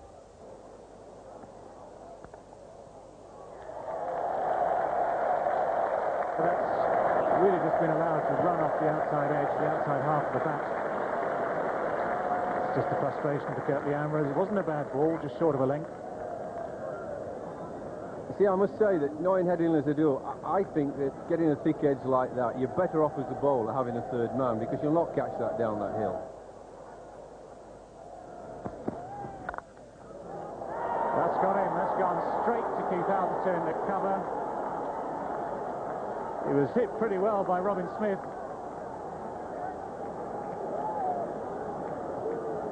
Keith Atherton is a wonderful pair of hands. He's a great fielder. It's very easy in slow motion. The only argument against that is that as an opening batsman, typical opening batsman would say, okay, there was a ball to leave, it was just wide enough of off stump. Only a few minutes to go, a couple of minutes to go to lunch. And Mike Atherton can only watch and rue the fact that England are 1 down for 6. Graham Hick replacing Robin Smith.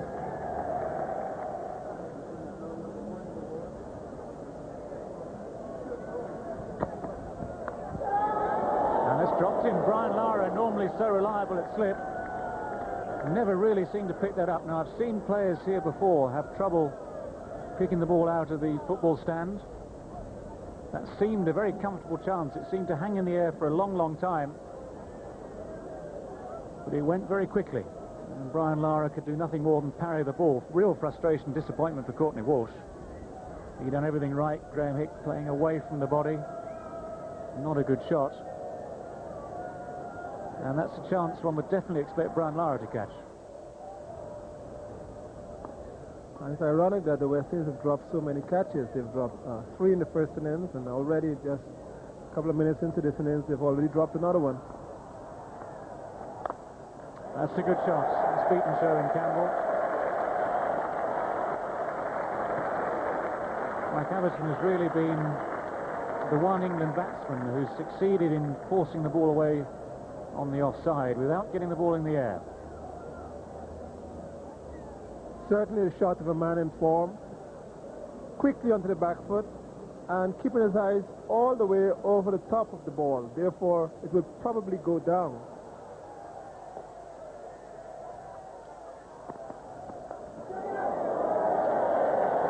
He's got away with it there, Graham Hick.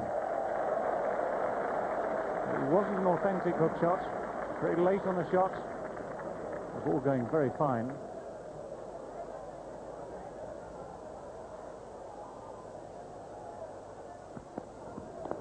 He's lost that. That wasn't picked up at all by Graham Hick.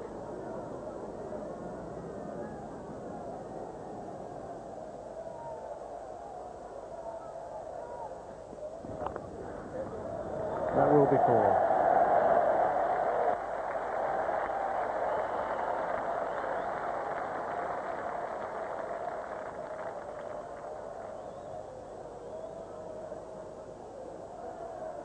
Once it goes down the slope at Headingley, it's always going to be 4.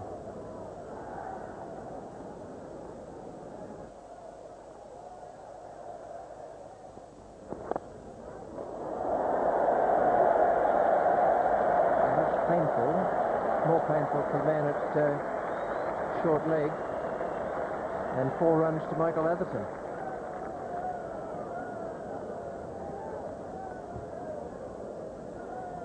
Well, we've mentioned before that he's very good square of the wicket, offside and onside. That's a favourite area for Michael. Square leg, just clipping it off his legs.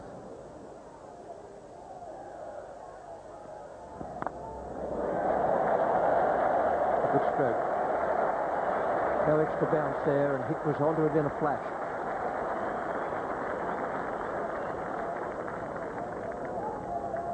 Yes, I think he's got very much into a rhythm of staying back to both these fast bowlers as Graham Hick.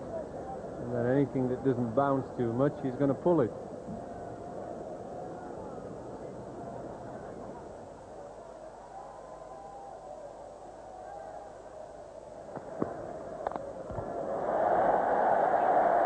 That's 2 pull shots from Graham Hick in the last 2 overs. The first one from Courtney Walsh. Now Ian Bishop has dropped one at him.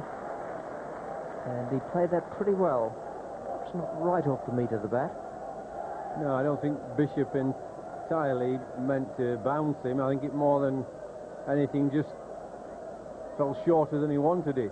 Probably got his foot caught in the footholes.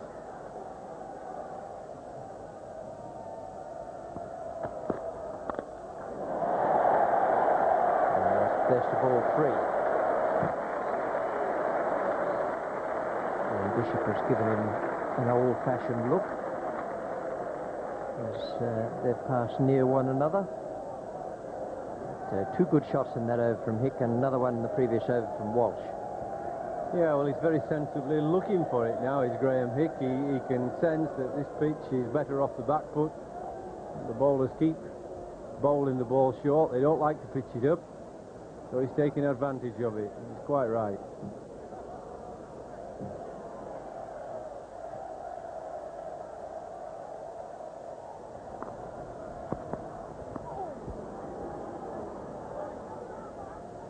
Some spirited bowling out there.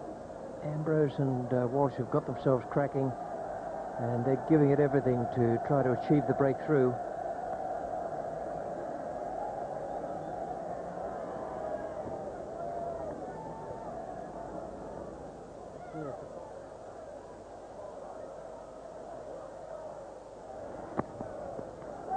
No ball. Nothing short there. On a good length. Shall I play forward? Shall I defend on the back foot? No disgrace in that from Michael Atherton. He's played quite nicely. A little shake of the head you'd expect. Disappointment. That's human. But it was a good ball. Outside off stump makes him play because Walsh bowls wide of the crease. And you really have to play at his balls when they're a little bit wider than normal bowlers because he delivers from wide and it just bounces through nicely. Good bowling, good cricket. And then Graham Thorpe is the next man in, but that's a crucial wicket. Atherton, having played so well in the first innings for England, held the side together, and Walsh has now removed him.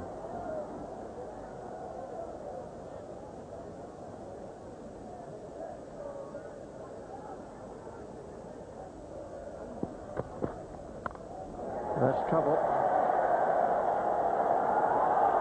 Yes, that's a wild stroke, and Ian Bishop has done it. He's got the breakthrough. Hick was never in position for that. It was very well judged away down at long leg, had to be picked up in the darkening sky. And the fielder Walsh came round and judged it perfectly. Graham Hick was going after the short ball, but this one, you see, he's banged him, but it's wide. It's too wide outside off stump. You have to fetch it almost like using a tennis racket. It's always difficult to get it around and keep it down. But the catch really was a good one. Oh, look at that little bobble, but he held it. A lot of experience there. A few heart flutters. Watch how he has to sort of fetch it a long way outside off stump. That is a dangerous, dangerous shot to play.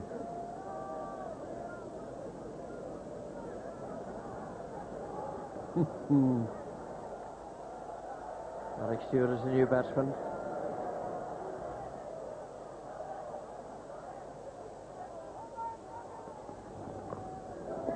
Gone. But it stayed there. He's given it the right foot job away.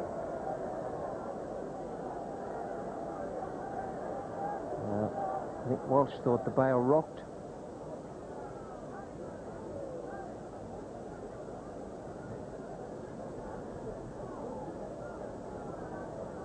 To give you a clearer idea of just how close it was. Well, it was that close. Just gave a good solid clunk against the middle stump.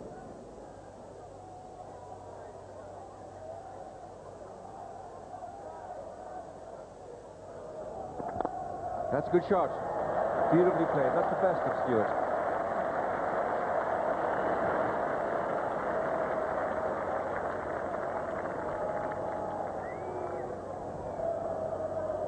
So effective when the ball comes onto him quickly, and the gap at mid-on was extremely inviting.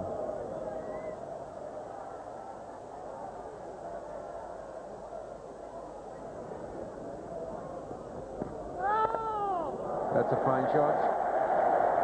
It wasn't no ball, but it was short. It had the proper width to be cut. We've seen a lot of England batsmen get out to square cuts in this match, but that was wide. Graham Thorpe got on top of it and really clipped it away.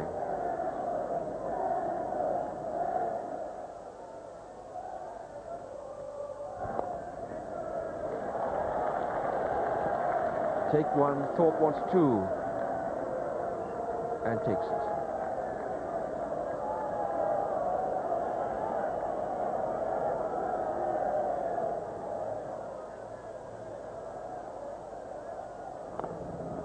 Well bowled, but well played too. Thorpe kept it down nicely, and that's a good run to the boundary. Might well have gone for four. Instead, 3 runs are taken. 3 to Graham Thorpe.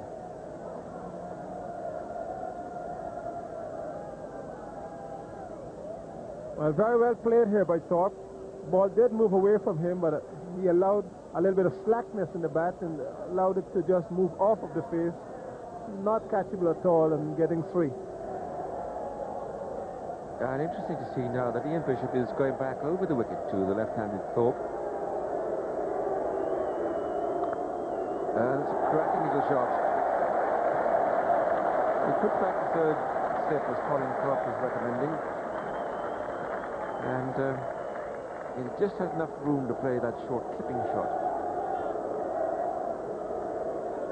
This is a good shot here by Thorpe. It was wide, fairly well up, but he played on the back foot. It was going away from him. Quite well controlled there by Thorpe. Hardly any chance for the man at gully or third slip, 4 runs. It'll be interesting to see if Ian Bishop can get that swing into the left-handed Thorpe. That'll be the key. If the odd ball swings in and one goes straight across, that's when the 3 slips will come into play. But it's well played. It did tuck in.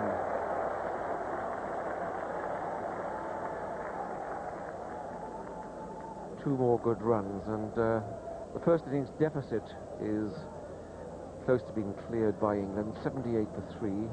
They were 83 runs behind.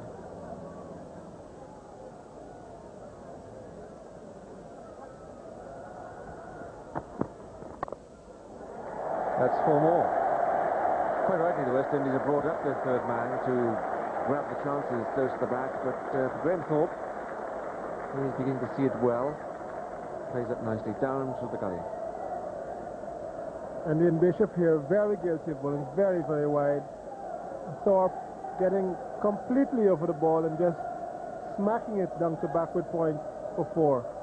Good shot from bad bowling. That's gone. Alex Stewart has gone. Again, the square cut is the undoing of an England batsman. This one, a top edge, flew pretty quickly to Junior Murray. Alex Stewart is gone for 4.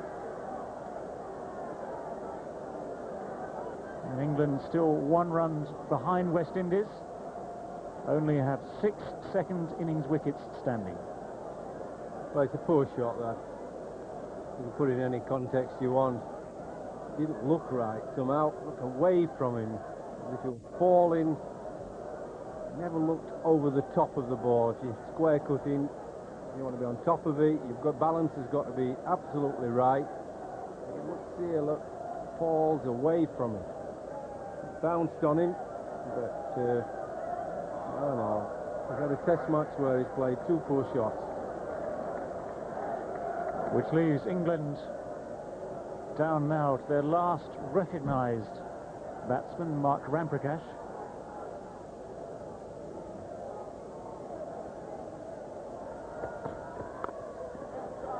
Off the mark straight away.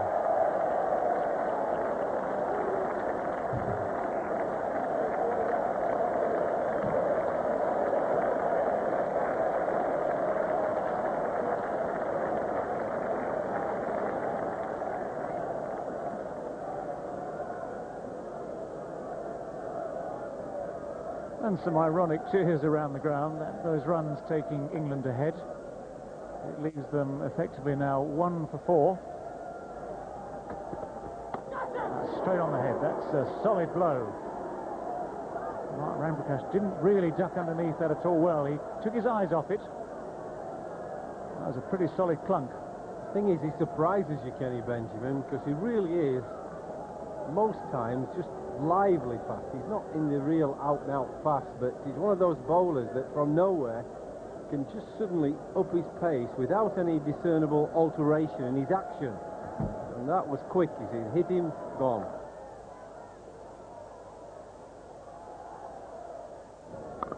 Shot. Fine shot. Wasn't that short? But short. But short enough. And that's the key. Every time the ball is short at Headingley, it will sit up nice. It's got a nice bounce about it, this pitch. It just sits up nicely. If you're going to bowl a bouncer and really knock it in, that's okay. But anything like this short of a length just sits up juicily.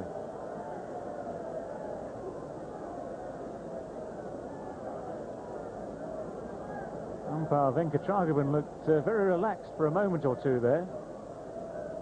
And suddenly changed his mind a bit. No, he's still quite relaxed. No worries there.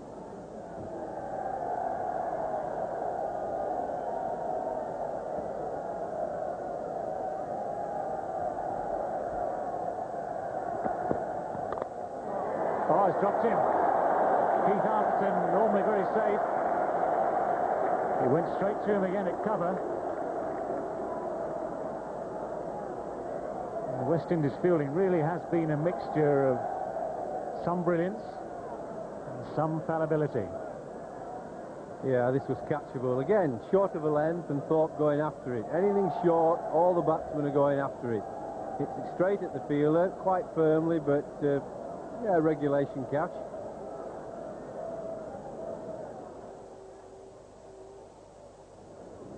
He strikes me as being a tough character.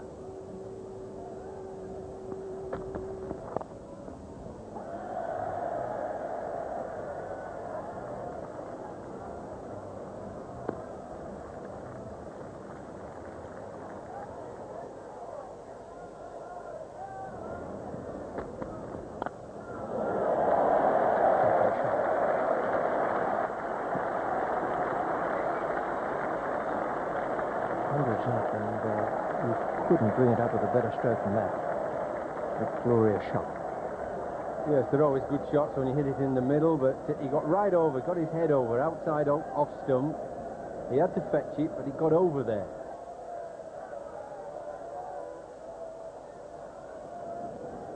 Just a little bit of rain here this afternoon, which you Could call a gentle sprinkle.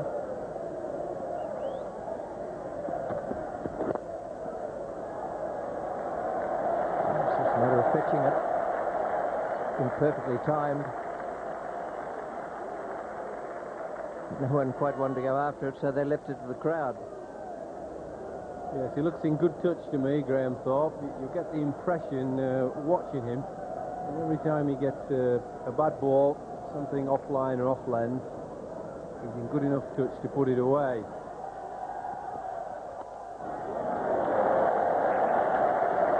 Three for that.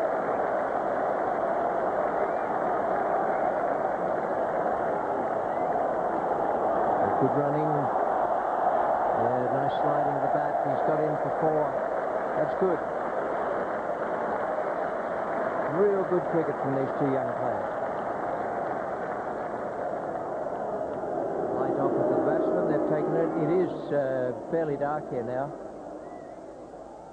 The players went off then with the total at 109 for 4, and they tried several times to come back on, but either bad light or rain stopped them. 109 for 4. And the not-out batsman Thorpe was in good form for his 37. Ram Prakash unbeaten on 12. That is a very handy little partnership there for England, and they need much more of it. The bowling figures for West Indies, I thought they were terrific today. Ambrose 11.1 overs, 4 maidens and 1 for 24. Walsh bowled fast, 1 for 33 and 11. Bishop bowled well, 1 for 31 from 6. And Kenny Benjamin, although he's suffering from an injury, 6 overs, 1 maiden and 1 for 19. So after 3 days in this match, it's been intensely interesting cricket. It's not over yet. England still in there with a chance, but they do need a lot of runs in the second innings. 199 and 109 for 4. West Indies 282. England 26 runs ahead and 6 wickets in hand at the moment. Well, 3 very, very good days. The pitch is doing a little bit there, so a target of something around about 150 to 200 would be very useful for England. I don't know if Geoffrey Boycott will agree with that. Well, the ball dominated the bat all day. The tone was set by Phil de Freitas and Peter Martin in the morning that stopped West Indies from scoring many runs. But what about the England batting? Not a lot of good there. Michael Atherton got a good ball, but 3 out of the England batsmen who should have been selling their wickets cheaply and dearly got themselves out to poor shots.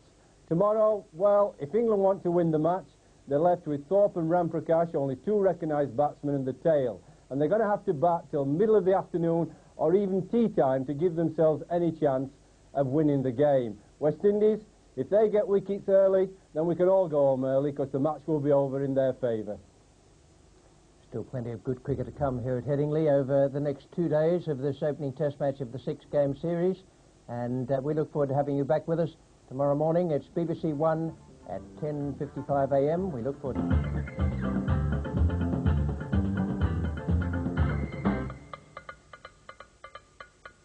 Yesterday, Mike Atherton successfully motivated his bowlers to change tactics as they managed to keep the West Indies lead to only 83 runs. Now he needs the same motivation from his remaining batsmen after 3 of his more experienced men assisted in their own dismissals. Well, nothing in that little lot to please the skipper, Michael Atherton. He certainly will be hoping for better things today. The game was delayed for 1 hour. The umpires managed to get it away at midday. We can play on till 7 o'clock, so that's the good news of the day. Other good news now coming in the pitch report from Geoffrey Boycott. 4th day of this Leeds Test match, and the pitch hasn't changed much. It's pretty dry. You can see the footholds here. They're pretty dry. The covers have done the job. Very dry indeed. No rain on the pitch. We walk down, lovely grass covering everywhere. Nice and even. This is a length. Further down, short of a length, it's still the same. They've wanted extra pace in the Headingley pitch, and they've got it. They've wanted more bounce in the Headingley pitch. They've got that too.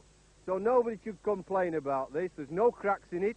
There's always going to be a bit in it for the bowlers at Headingley because the atmosphere is cool, overcast. It's that type of cricket ground. But all in all, it's a good cricket pitch.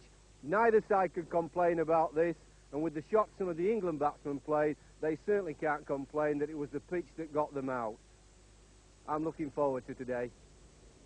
And everyone is, particularly England's fans, if they can get away to a decent start. They're beginning at 109 for 4. The not-out batsman, Graham Thorpe, on 37. He played very well yesterday. So too did Mark Ram Prakash. unbeaten on 12.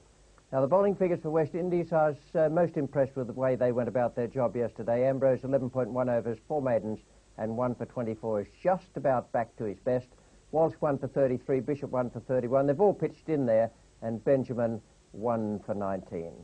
And the situation of the game as we start this fourth morning, 1 hour late. England 199, West Indies 282, and England in their second innings 109 for 4 and a 26-run lead at the moment. We join it with the third ball of the third over. Curtly Ambrose is the bowler. Graham Thorpe is taking strike, and 1 run has been added to the overnight score.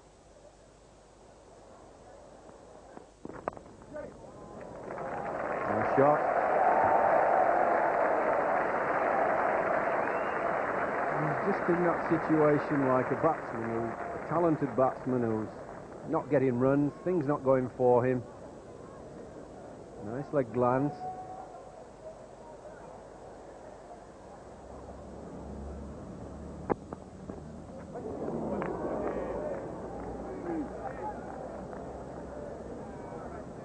Well, we've seen England batsmen get out to this type of ball. Short, they're all going after it, and suddenly it climbs on Ramprakash and he's nowhere near it.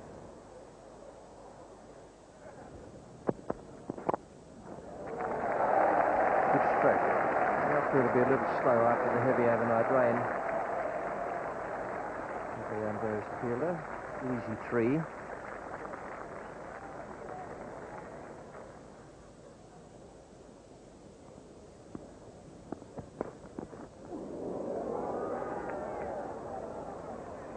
Very good save by Junior Murray. Where did that come from?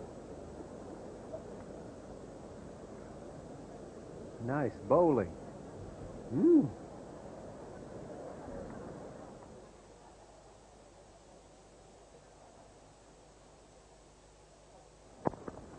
Oh, well bowled. Beautiful delivery. Almost unplayable from Courtney Walsh. That's what West Indies have been waiting for this morning.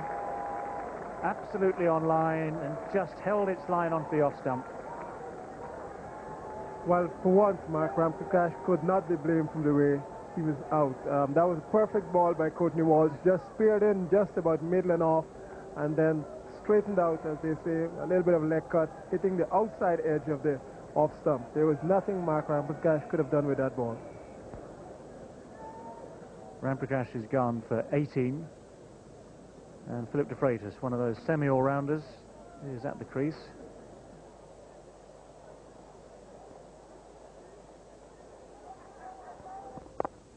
That's down. That was a very sharp chance. Jimmy Adams is actually relatively deep at short leg. Noted for some great reflexes, and that would have been a fantastic catch had it stuck. The amazing thing about this is Courtney Walsh's reaction afterwards. Jimmy Adams has taken quite a few catches at that position for the West Indies in the last series against Australia.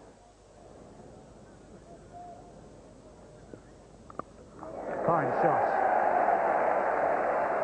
That definitely falls into the category of dismissive. And 50, a very hard-earned and very good 50 for Graham Thorpe. Rightfully acknowledging the applause of both his teammates and the Headingley crowd here on this Sunday, fourth day of this first Test match. It's a lovely way to reach the mark of 50.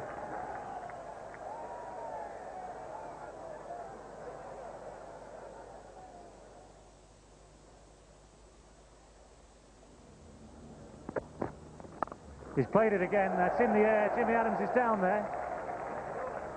But Graham Thorpe gets away with it. Wasn't quite in control of that particular shot.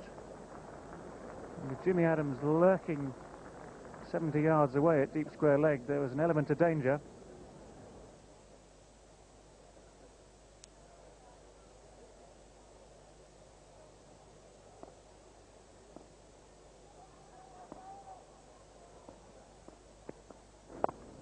That's lofted very high in the air. Chanderpaul is underneath it at mid-on. Very comfortable catch indeed for him.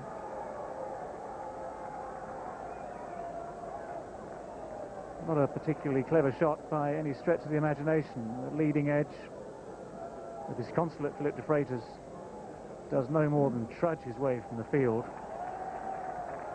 He's out for one.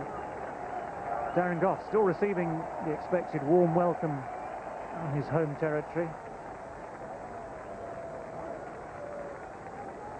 This is why he's having to walk out there. Philip de Vreede is doing nothing more than playing across the line, just a fraction early. The leading edge sends it up into a nice grey sky. It's a lot easier to judge these sort of catches from a cloudy sky than it is from a bright blue sky. And Chanderpaul gets himself in the ideal position, hands together before the balls arrive. Nice and high too, so above the eye line, and in she goes.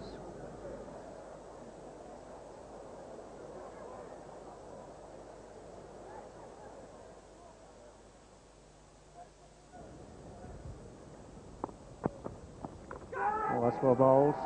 Just managed to get it down in front of the slips.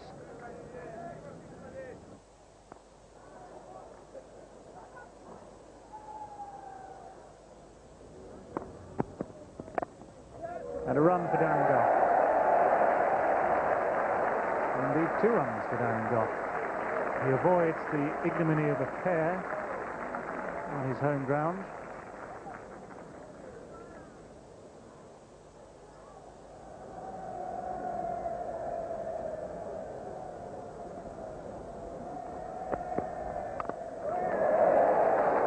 A wonderful stroke. A very good square of the wicket. A good play of the full shot, Graham Thorpe. He showed that in Australia and against New Zealand and more against South Africa last year.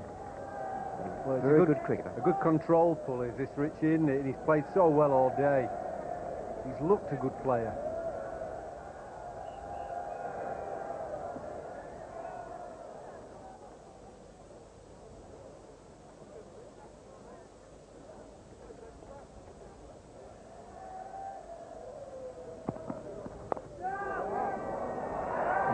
That has got him with a devilish delivery.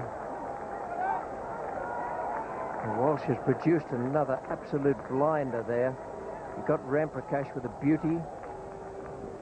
And now he's dismissed Graham Thorpe, a man who's completely set and playing wonderfully well. And he's produced I won't say it's an unplayable delivery because Thorpe did play it. But it was a very, very good ball to produce for a man who's made 61. Good knock from Thorpe. Very impressive. Well, I just mentioned how well he has played. He's really looked a test match player.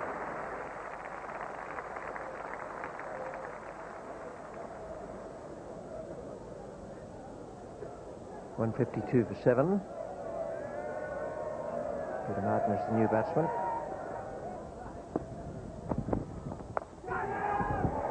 Short of the man at backward square.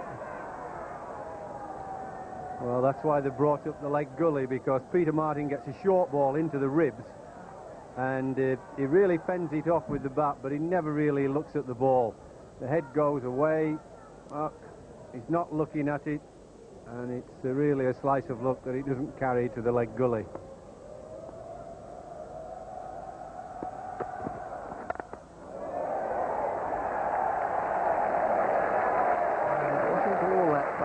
From Keith Arthurton. It's one of Darren Goff's usual strokes, a real wind-up, and off the meat of the bat. Yes, he hit it pretty well. It was in the air, and just a half a chance there for Keith Arthurton. Yep, through his hands.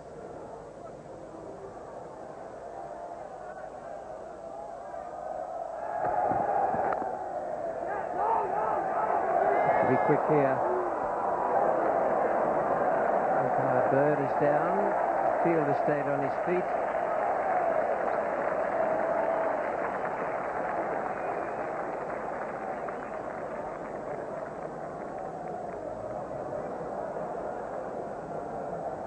Nothing worse than falling on your portable telephone. You can do yourself a terrible injury.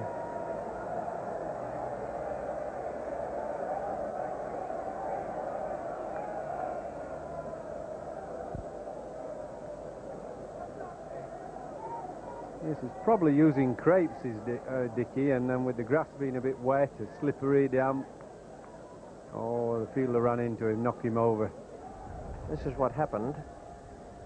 Martin says no. Goff is trying to get back. And down goes Harold Bird. That is the sort of thing, catching you off balance like that can be quite dangerous.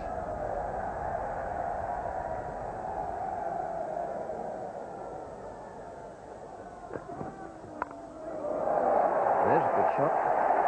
It's a big one.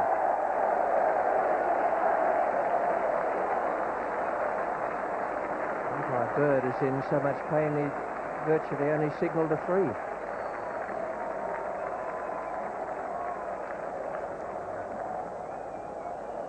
Well, it's a good hit from Peter Martin, but he's on the back foot. Everything's been short. And the batsman knows it's coming. If the batsman knows what length the bowler's bowling all the time, it's much easier to hit the ball.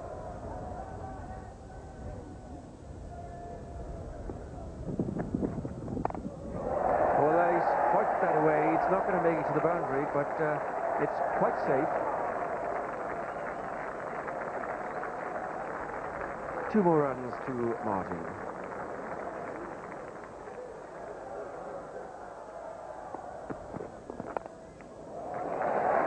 Well, that's nicely played. Beautifully played, lovely flourish. Always a touch of the cavalier about Darren Goff.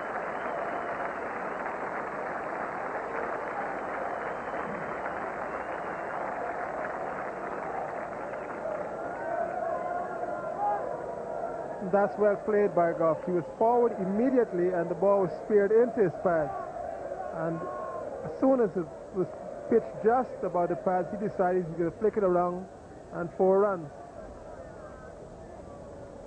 So 100 lead has been achieved. 101 runs, England are ahead.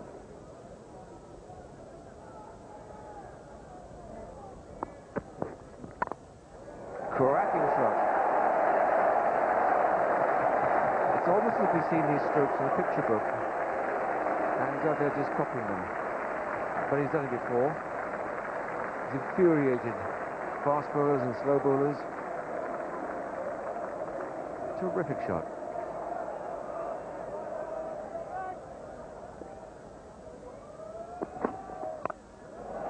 That's gone in the air. It's gone many a mile. It's 4.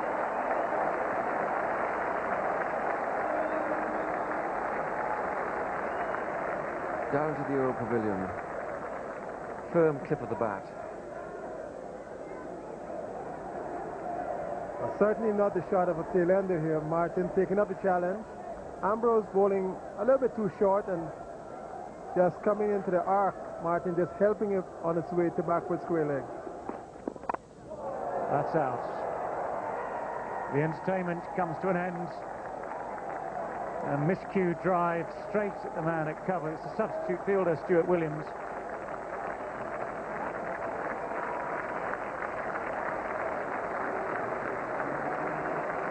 Well, I don't think it was the way West Indies anticipated getting him out, caught at cover. But it was a well-pitched up ball.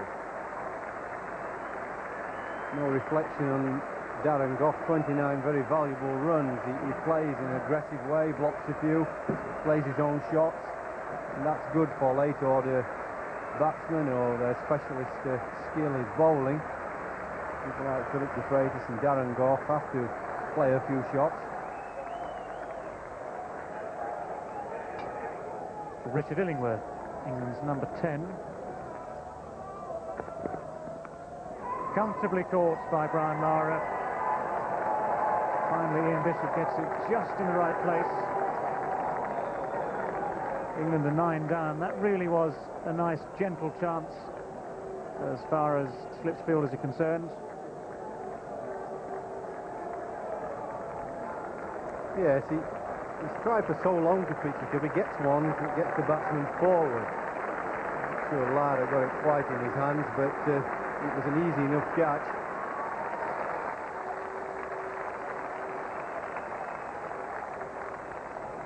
Just coming forward, leaves him.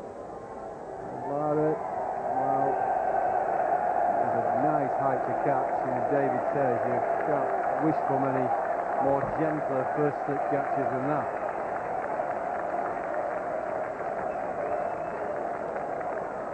Well, there's only one man left. Devon Malcolm.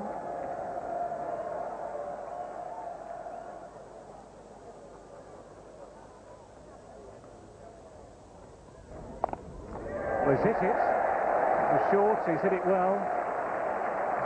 Probably just too well from that point of view. He's got 4 runs for it. And that was an authentic pull shot, nicely executed. And the 4 runs at this stage potentially of less importance than the fact that England's innings could be all over if they can get the ball on target at Devon Malcolm.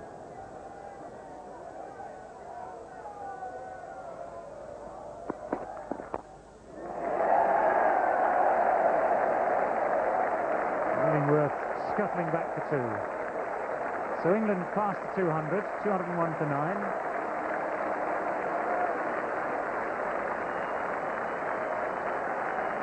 Something at least for the crowd to applaud.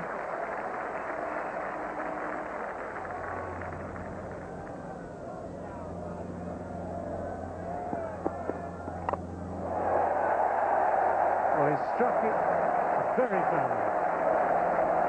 Full swing of the bat. This, as far as Curtly Ambrose is concerned, is the infuriating thing about Devon Malcolm. Every now and again you get this. Well, one of the few balls that Curtly Ambrose has pitched up, and Devon's hit it sweetly right out of the middle of the bat, giving himself room to the leg side and crack.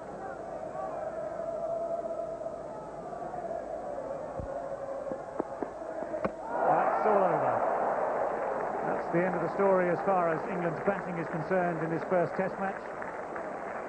One sweet blow followed by a rearrangement of all 3 stumps. Curtly Ambrose has his 3rd wicket of the innings. Right up there. It was actually quite a good delivery. Just a little bit of movement away from Devon Malcolm. Not as much movement as Devon Malcolm gave himself to move away. But England are all out for 208.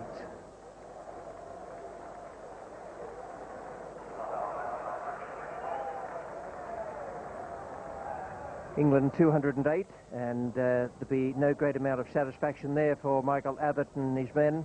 29 for Darren Gough, and Peter Martin 19, Richard Illingworth 10. All valuable runs, but they really needed something between 150 and 200. Now, the bowling figures for the West Indies. An outstanding performance from Courtney Walsh. I thought he bowled really well. Bishop did well again. Benjamin's been off the field, so they really only had 3 bowlers, and from that point of view, it was an even better performance. Ambrose 3 for 44 from 20.2 overs and 6 maidens.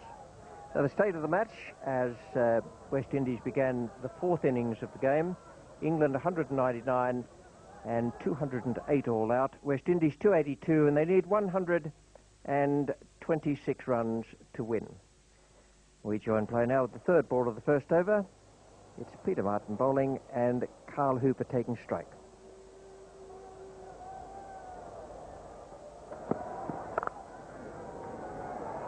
There's a good start for Carl Hooper. That's got away from the pair. A lovely stroke off the back foot through the covers. 4 for no wicket West Indies. They need 126 in all.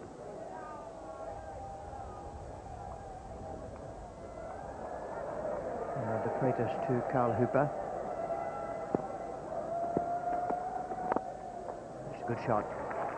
First one, De Freitas really has got up to allow the ball to swing, and it didn't move 1 millimetre, except off the middle of the bat.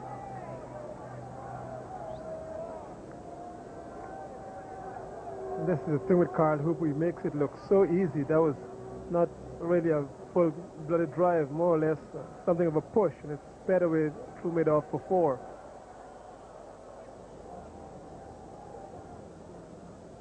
Great sight of the area around Headingley. This ground, which looks a picture. Oh, what a good catch. That is brilliant. Great anticipation apart from anything else. The ball flew from a thick edge and it was on its way down. And the fielder hurled himself with marvellous anticipation away to his right.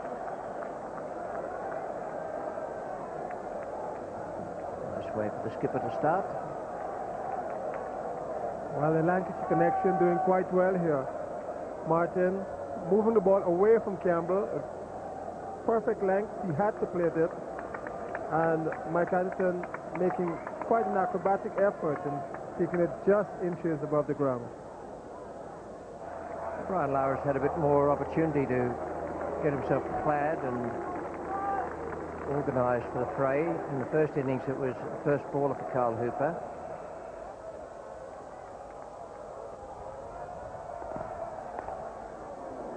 Good stroke, got a leg slip in there.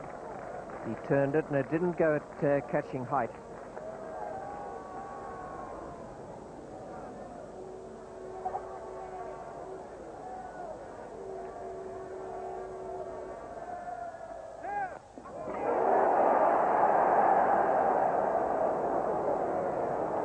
No ball called. Didn't knock the bail off anyway. There must be hard glue, these Headingley bails. It happened an earlier occasion in the match. Gone back onto the stumps and quite firmly. But clearly a no ball. And Carl Hooper, for a little bit, must have thought, well, things are not going for him, but they are. And Brian Lara, after 26 test matches, has an average of 55.76. Quite high.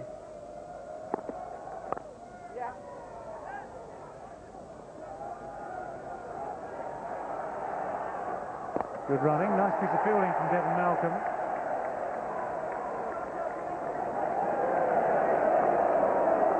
And Dickie Bird deciding that it was good enough to merit a second look. This time the second look will come from the third umpire.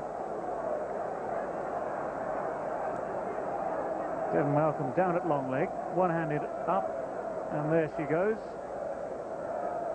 Does have a very good arm, and nicely taken here. Beautifully taken by Alex Stewart. And I don't think Peter Willey will be dwelling on that for too long.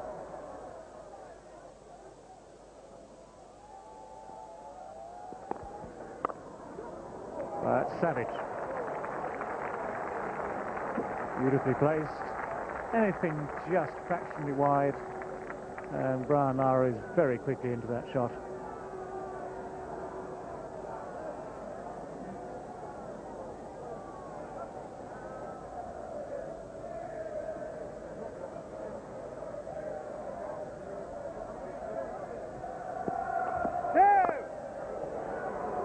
What a shot that is. That has just been eased miles over long off. A very simple looking shot, but very hard to execute. And Carl Hooper just shrugs his shoulders.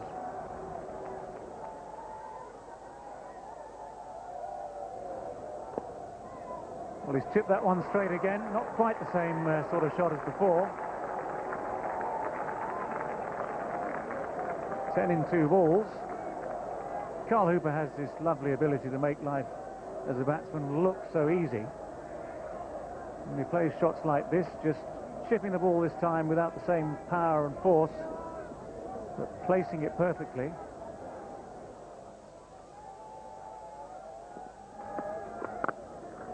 Target is now 84. A much more orthodox shot, I think, from Carl Hooper. The short, maybe not too wide outside of the off stump, but he was quickly onto the back foot and spanked that one through extra cover for 4.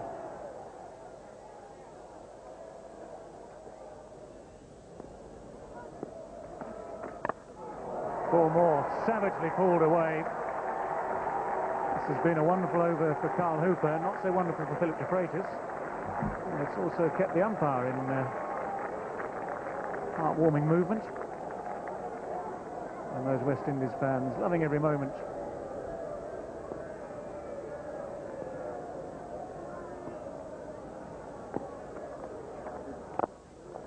Fetch that back.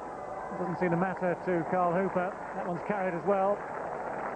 Pure timing, taking it straight down the ground for 6. Carl Hooper's in that sort of mood now, where he doesn't mind really, it would seem, who bowls at him. The response is still going to be dramatic.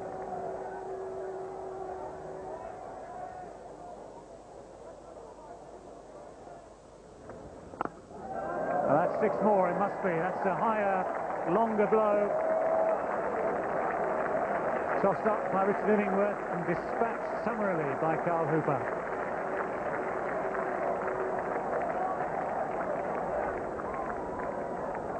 Illingworth pitching it up on Carl Hooper, the first one just stepping out and hitting it effortlessly back over his head, and that was just short of the boards there. And then the second one perhaps hit a little bit harder, a little bit higher actually. Hooper not moving as much. 6 more. Up, over and 4.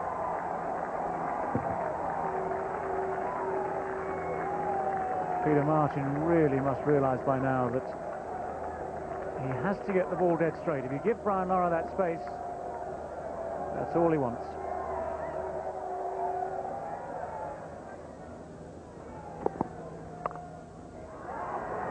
Well, there's no third man. England gambling on having the slips up in case of the chance coming from the edge, but the edge just ain't there. And Brian Lara just guiding the ball into the gaps. It's timing, it's placement, that's all he needs to do.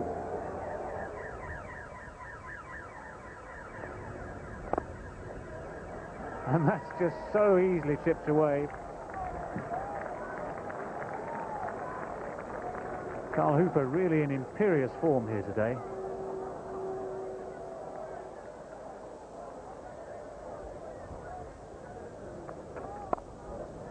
And he's found the gap again. And that takes him to a very rapid 50. 50 not out. And he's faced just 45 balls. 7 boundaries, 7 fours that is, plus 3 sixes. It's been wonderful to watch.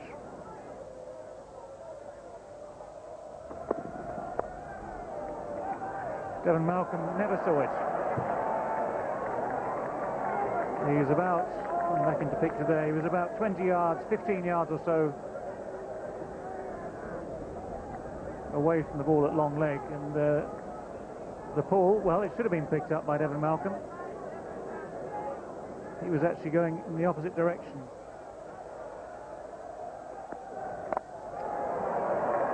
Beautifully hit.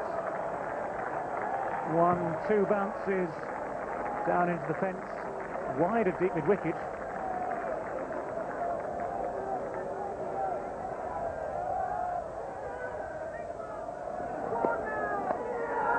And that could well be 6, yes, into the old pavilion. Srinivas Venkatragavan signals 6. Carl Hooper plunders yet another one.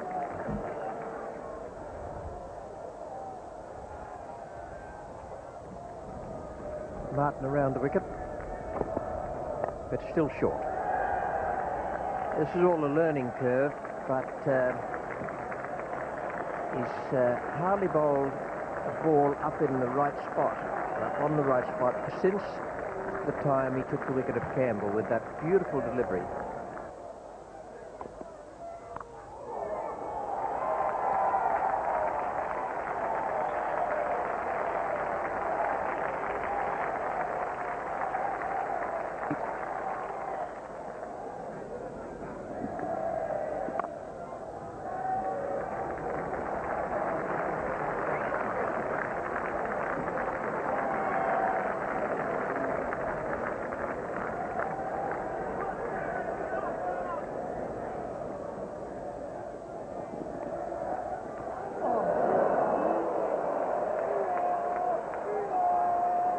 Well, he just can't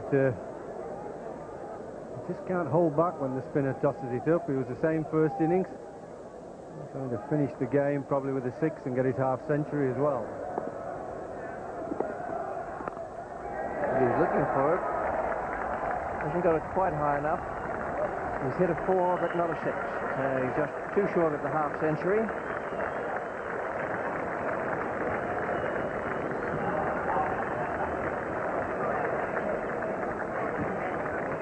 Victory, and a very good victory too, to the West Indies by 9 wickets. That was an outstanding performance from the West Indians. Hooper, 73 not out, and Lara, 48 not out. Unlucky to miss his half-century, played very well, but Hooper was quite outstanding, absolutely brilliant with his stroke play there. 129 for 1, and the bowling figures suffered accordingly. Martin couldn't pitch it up. He was coming up the hill there and couldn't counter that problem. 8 overs, 2 maidens, 1 for 49. De Freitas had 33 taken from 4. Illingworth, 31 from 3. And Devon Malcolm was easily the best of the England bowlers. 4 overs, no maiden, none for 12. And bowled with plenty of pace and fire as well. So the match here, the first Test match, sponsored by Cornhill, England against West Indies, a 6-Test match series. England 199 having been put into bat by West Indies. That move was justified. 208 in the second innings. West Indies 282 all out and 129 for 1. West Indies won by 9 wickets. And Ian Bishop was the man of the match. Terrific performance from him. Coming back from back injury, no one knew if he was even able to get through the match. Not only did he do that, but took out the award for the man of the match. Well, we have 3 men now, 2 of whom will not be quite as happy as the third. The third is the West Indian skipper, Richie Richardson. David Gower talked with him. He talked with Michael Atherton and Raymond Illingworth. First, the 2 captains. Richie, congratulations. First Test match done in this country. First Test match victory, the perfect start to the series. Yeah, thanks very much. I'm very pleased. It's always nice to start a tour on a winning note. Obviously, Test matches are very, very important. We've got 5 more left, and this win will boost our confidence quite a lot, and we're looking forward to have a very successful time. You seem to be very relaxed in the preparation. Although things hadn't gone your way in the Texaco Trophy matches, nor in many of the county matches as you would have hoped, you seemed to be very confident before the Test match started that it would all be right on the day. Well, that's our nature. We are always cool. We tend not to worry too much. You know, we take things as they come. I mean, we even though we lost won the series, we know that Test matches are different, and we would do a lot better in Test matches. And I'm just hoping that we can continue to play as well as we have played in this match, and if possible improve. Well, congratulations, a very good win. If I can turn to your opposite number, Mike Atherton. Mike, in contrast, not the start you'd have wanted. No, first Test match for series is always an important time, and you want to play well and set the tone for the series, and we didn't do that. But the plans you would have made beforehand would have been, the team meeting before the game would have had a very different scenario. Having made those plans, which we assume were the right ones, pick the team, pick Alex Stewart at number 5 to keep wicket as well, what can you do to make sure that the plans next time are implemented?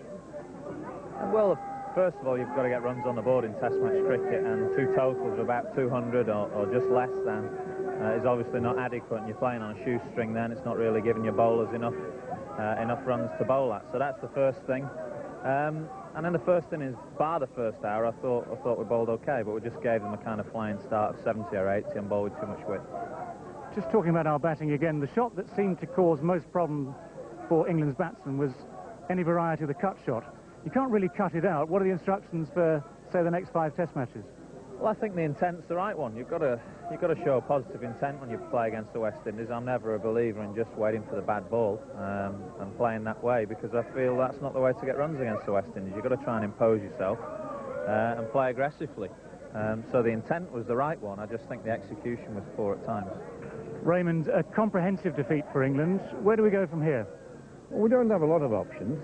We'll go back to the drawing board a little bit. That we can look around the country, but there are not a dozen players we can bring in. There are 1 or 2 options, no more than that. We've got to get the players that we have here playing better, and that's the object of the game then. We've got to get them playing better.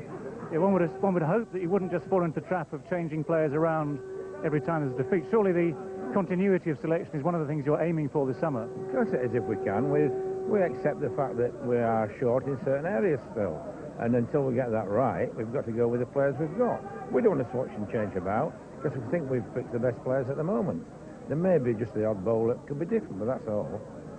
Well, I think I got that right. One man very happy, that's Richie Richardson, and the skipper, Michael Atherton and Raymond Illingworth, adopting a very realistic attitude, but very, very unhappy at the end of this first Test match.